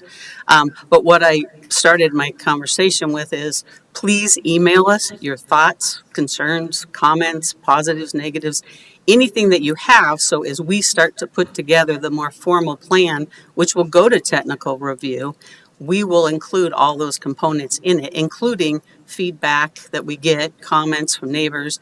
And generally with our last property, what we did is we addressed each one of those, like we could address it or we couldn't, or kind of the thought process as we move forward. Okay. If this were to occur if this was an annexed property and this were to occur in the city, would you guys have a requirement for a neighborhood meeting? for that? No, actually, the requirements would be less. Less. Okay. I guess even so, I think my suggestion, it seems like there's a lot of people who would like to have a conversation, and it sounds like from your standpoint, in the future, as you develop these plans, you'll have lots to share, and maybe earlier to take account of some of their concerns, which I think you've largely heard this evening. But it certainly sounds like a need to me. So, Commissioner, May I Chalet? may I expand on that? Sure, for you? sure. Maybe Yeah. just to give you a little bit of perspective as well. My name's Brian Harding. I'm the planning manager for City of Loveland Parks and Recreation. We were before this commission, some familiar faces, some new faces. I believe probably about a year ago for Skyline. Our Skyline natural area is a really good example of how this process works, and I think we've been before this commission. I think this is our fourth location in extent. I think at the first location extent, we learned early on that we maybe went too far in the design process and should have come back with some more dotted lines on the plan. Through that process, I think we've learned that when we start with a concept at this level, it allows us to hear the comments, it allows us to hear your comments, and also get your approval at a location and extent review level that we're on the right track. The Skyline Natural Area is a perfect example of, I think, how this process is supposed to work. So we came before this commission. We had a very rough conceptual trail layout for that project. That property is about 200 acres just north of Highway 34. If you know where Jamocha Joe's, the little coffee shop is, right in that area. That's how that project started. We came before this commission. We gained the approval to continue down that path of pursuing a natural area open space property. Since that time, we've had numerous meetings with neighbors. We have walked the trail both with our ecologists in the office, our landscape architects, our planners, as well as a professional trail builder, and really started to refine that design, as well as really starting to do the engineering and refinement on parking areas on both sides. And that immediately includes coordination with those direct neighbors next to those parking lots on both ends of the project, as well as the neighbors in the Demacqua Hills subdivision throughout that entire process. So that project, it's been well over a year now, is now starting to move toward construction, probably later this fall. But just to give you an example of that time frame, we start off with those conceptual lines on paper, and there's still quite a bit of time in there before we work through that refined design. I also want to point out that for those parking areas, that all goes through the county and the technical review process. So I know there are some concerns about things like slopes, road connections, gates. All that gets addressed at that technical review level. But it's hugely helpful for us to be able to hear your comments and the public comments as well as we start to refine that and move towards that next step. Agreed. Yeah, thank you. And that's helpful. And I don't recall, honestly, the specifics in the Skyline, but I did think you guys did a great job on that. And I think I appreciated your public engagement there. And it's a difficult task here because it's meant to be a high level review, and lots, as you've pointed out, lots of the questions and comments that we got this evening are far down the road in terms of when those will be developed. But I guess for me, I was hearing it seems like that there's a lot of community interest in this, and particularly that immediate area. So I'd certainly encourage you guys to do. Again, I think that this was probably that opportunity for you to get a lot of those comments. But I'd encourage you guys to stay in touch with those with these individuals as you move forward in the process. So. Certainly. Commissioner Chalet. So, understanding that it's a technical review, which essentially this is the one and only guaranteed opportunity for public comment, do you foresee perhaps changing your process to have more proactive community involvement in what you're doing? I think this is important. I mean, No, I think public input is great, and we've had a lot of public input. It hasn't been specific because we didn't have a plan for some people to react to, but the values, the goals, everything on this site, we are about conservation. I mean, that is what our jobs are. We do that every day. Adding a mile trail, soft surface trail around an agricultural field and area will not change the wildlife in this area. I guarantee it. We have, more than 20 open lands areas throughout town, and we're very mindful. We have a biologist on staff. That's our number one goal. If it's mating season or other things with the elk, we'll close the site. We have a lot of control in making sure we do those things. We work with Colorado Parks and Wildlife. We're very aware where the bear is. We have wildlife cams out there. We will add security features for any kind of parking problems or vandalism or things out there. So, we're very open to to hearing, and a lot of the considerations we've already taken are a result of talking to citizens out there. We've talked to many. I think the few neighbors that hadn't had an opportunity or didn't know about it because they moved in later after we bought the property, we're very open. And like I said, you can call or text or email any of us, and we're going to include your context or your concerns in as we move forward. The other thing that we do on many of these sites, once we actually have a better concept plan where we're moving forward, we will actually send out a neighbor letter that says, here's kind of where we're at. Here's the thoughts. Here's the ideas. Here's the timing. Here's the funding. Everything that we have, and then that kind of gauges up the same project for everybody within that area. But we don't have the environmental plan. We don't have the transportation. That all comes after tonight, and tonight is telling us, yep, we think this is a valid thing that matches the comprehensive plan. So I would just offer as feedback to you that I think tonight tells you that there's some conversations that still need to be had. Oh yeah, 100%. And I would encourage you, because this is how I envision it, and take it for a sense of efficiency for everyone's time, and all of this is that a lot of people came to comment on the process that we're not at yet, right? But once we're past tonight, there isn't really a guaranteed opportunity for them to give you input. And they have concerns, and a little more information up front, and this probably stays on the consent agenda, and we're not doing all of this, right? So that's my recommendation to you, is more actively seek out their input, their concerns about, this is our private road, and so then they know this is how we want to do this, or we are concerned about this parking lot, or we're concerned about people leaving their trash if they're picnicking. Like, you can alleviate a lot of those concerns, and so it's free advice. You can take it, you can leave it, but I think it tends to make this process a lot easier. I appreciate the conservation. I'm very familiar with that area, although I don't live in Loveland, and so I think it's great. I just think the communication could probably help everyone all the way around. Commissioner Weiss. So I'll let both the city and the county staff potentially address any of the issues if they want. If I understood you correctly, Loveland, you don't plan to annex this area into the city? Currently, there are no plans to annex because it's outside the urban growth area, which is kind of the definer in the IGA. Okay, so explain, one of you educate me just a little bit more on, are you developing it based on the Loveland criteria or the county's criteria, since it's county land? Well, it's in the county, but the land is owned by the city of Loveland. In the location extent review, the question before you is this project consistent with the master plan in its location and its extent? And that is the question. The master plan would be the county master plan. Okay, that's one of the things I wanted to get clarified. And then the other thing was, and I think it possibly goes to the overall, and I heard, maybe wrong, but I heard migration of animals. And it's nice to be able to shut it down to address that. But the question is development of this area, is there a sufficient migration of animals where the development at all would have a real adverse effect, which goes to one or more of the basic criteria as to whether or not we approve this or not?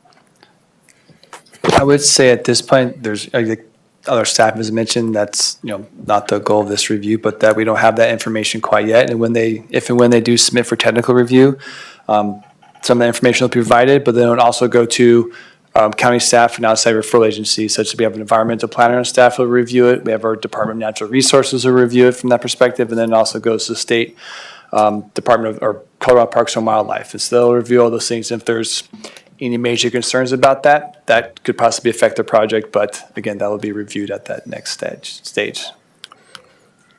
All right, thank you. And if I could just add one more comment to that, because Larimer County Department of Natural Resources is the conservation easement holder, we did approach them and we proposed, or we showed them the proposed concept, and they did approve the proposed concept as we have it in the presentation that you saw tonight.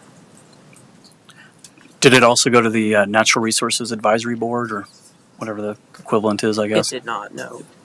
It will at some future date or no? Just out of interest. No. Yeah. I mean, the conservation easement is there, so I think Correct. that has already been set. So. Yes.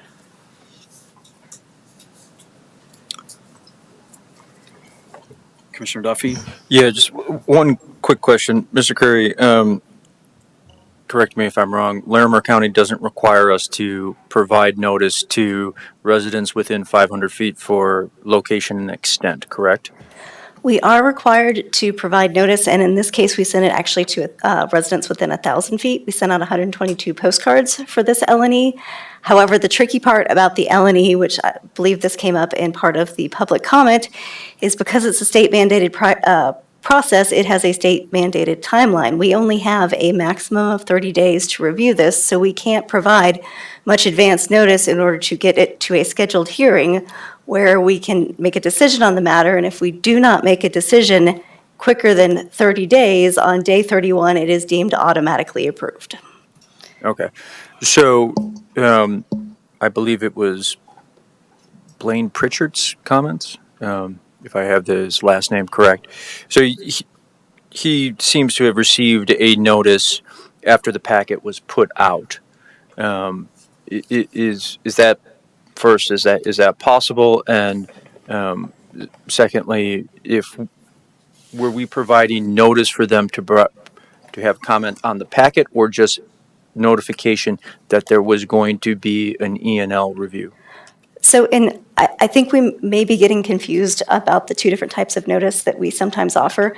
Normally, when an application comes in that requires neighbor notice, which is not a public hearing notice, we reach out and let neighbors know that a case has been submitted and solicit feedback then. And then we reach back out and let them know that the hearing for that case has been scheduled and give them an opportunity to provide further comment or come and attend the public hearing to make comment. We don't have the luxury of the amount of time to do that sort of notice with this 30-day limitation. So we only provide notice once it is scheduled for hearing, the agenda is published, and it is on the agenda for the said hearing date. So I believe we did our legal notice for this case on August 3rd. Okay, that clarifies it for me. Secondly, per the comprehensive plan, one of the review criteria is ecological conservation, making sure. So just knowing the reputation of Loveland and this area, I think that completely checks the box for me. For the people here who have concerns about that, I can say that from my past experience, I think I've been to 3 or 4 of these now with the same amount of people in the room with the same types of concerns. And Loveland's Parks and Recs sets the gold standard for all of the things that they do in the county. Skyline's just one example. The way to make the process more transparent, better, and align more with the comprehensive plan is more community engagement. Please don't let tonight be the last time that you engage on this, because Parks and Rec will work with you. If you want the parking lot changed, you want, there was one gentleman who was talking about the lookout area. You have legitimate concerns on that. Engage with Parks and Recs. They will definitely hear you with an open mind and work with the community to make the whole community much better. Thank you. I just wanted to underscore something I heard you guys say earlier. Again, this doesn't really relate to, I think, my deliberation on this particular item, but since this has kind of become a de facto neighborhood meeting, I just want to give you guys an opportunity to highlight this. So you said, so in terms of the road, there were a lot of concerns on the maintenance of that. I think I heard you said that you guys would be engaging with the neighbors in terms of that cost sharing and impacts. Is that true, or? And would it actually be possible to pull the map up for this property? I think something that's always, it almost varies by development and neighborhood a little bit, but One of our goals here, I think we heard concerns for safety and bicycles and children. We have a lot of communities where this connection into a natural area or an open space directly from a development or subdivision is something that's highly desired. We don't want to have to go out onto a road to get into a subdivision or a neighborhood. Other communities, which may be the case here, and we certainly hear these comments, may not desire that same connection. I think one of the challenges that we're always trying to balance is if we end up having to put up a fence or some kind of gate that keeps the general public from accessing, does that then also require those same neighbors and folks in the subdivision to now also have to get all the way out in the road to go all the way back to a general parking lot? So we're happy to have that conversation.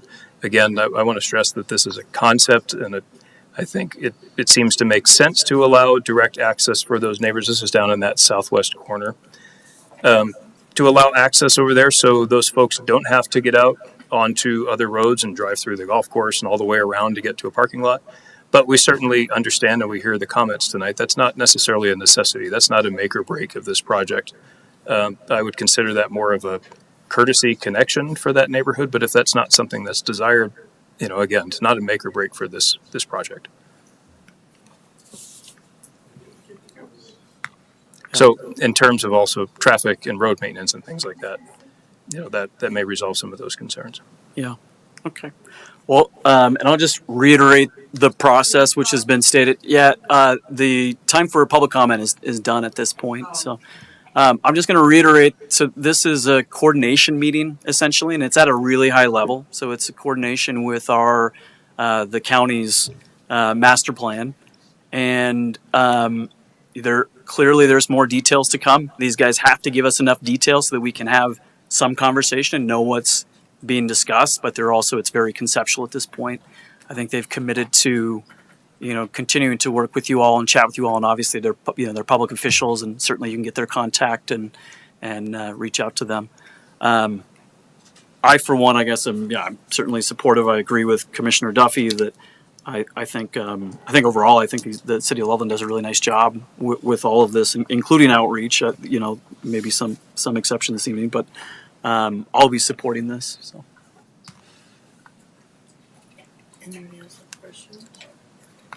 Yeah. Any other questions or Commissioner Sullivan? Make this quick. Great presentation. Just want to give a little context. Being on the Loveland Parks and Rec Commission, I'll have to abstain. Okay.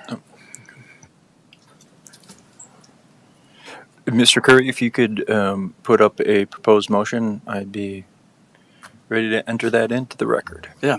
Thank you, applicant. Thanks, guys.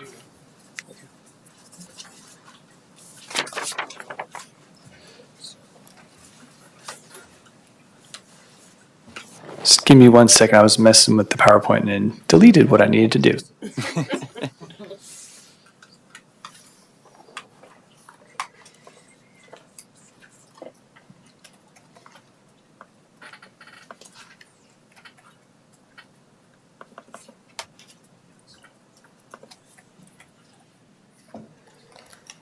There is a motion on page 40 of your packet if you get there first.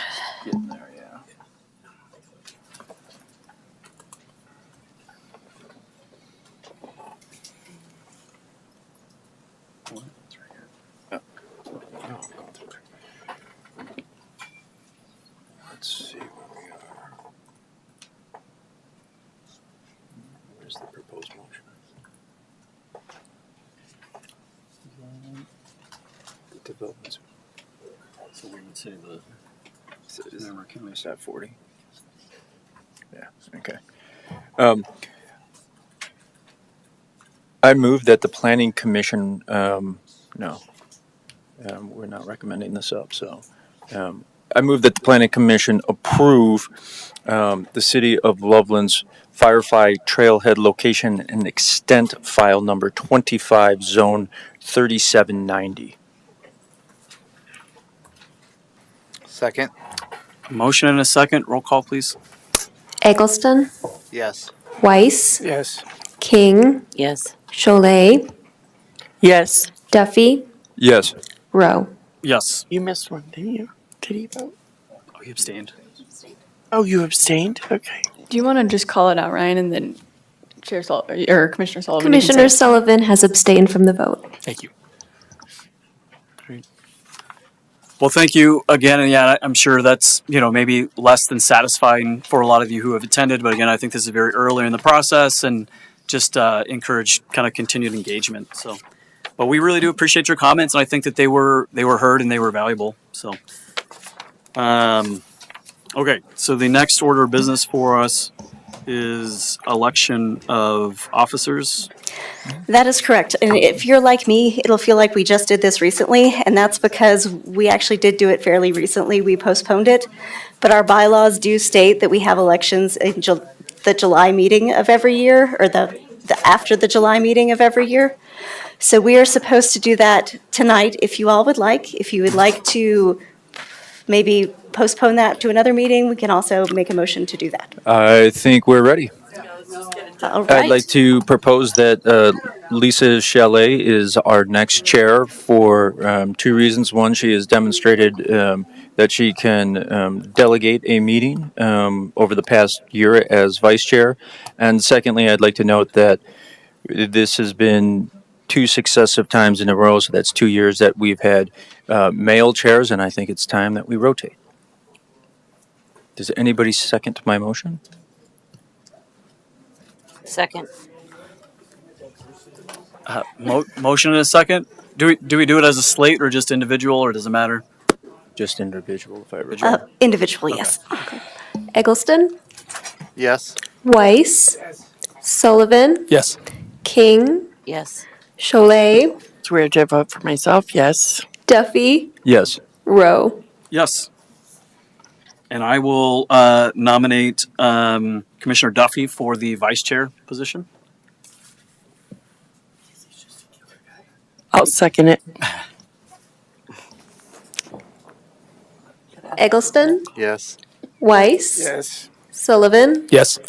King, Yes. Cholet, Yes. Duffy, Yes. Rowe. Yes.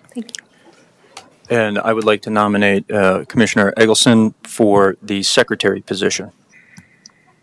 I can second. Roll call. Eggleston, Sure. Weiss, Yes. Sullivan, Yes. King, Yeah. Cholet, Yes. Duffy, Yes. Rowe. Yes. Okay, I think we did it.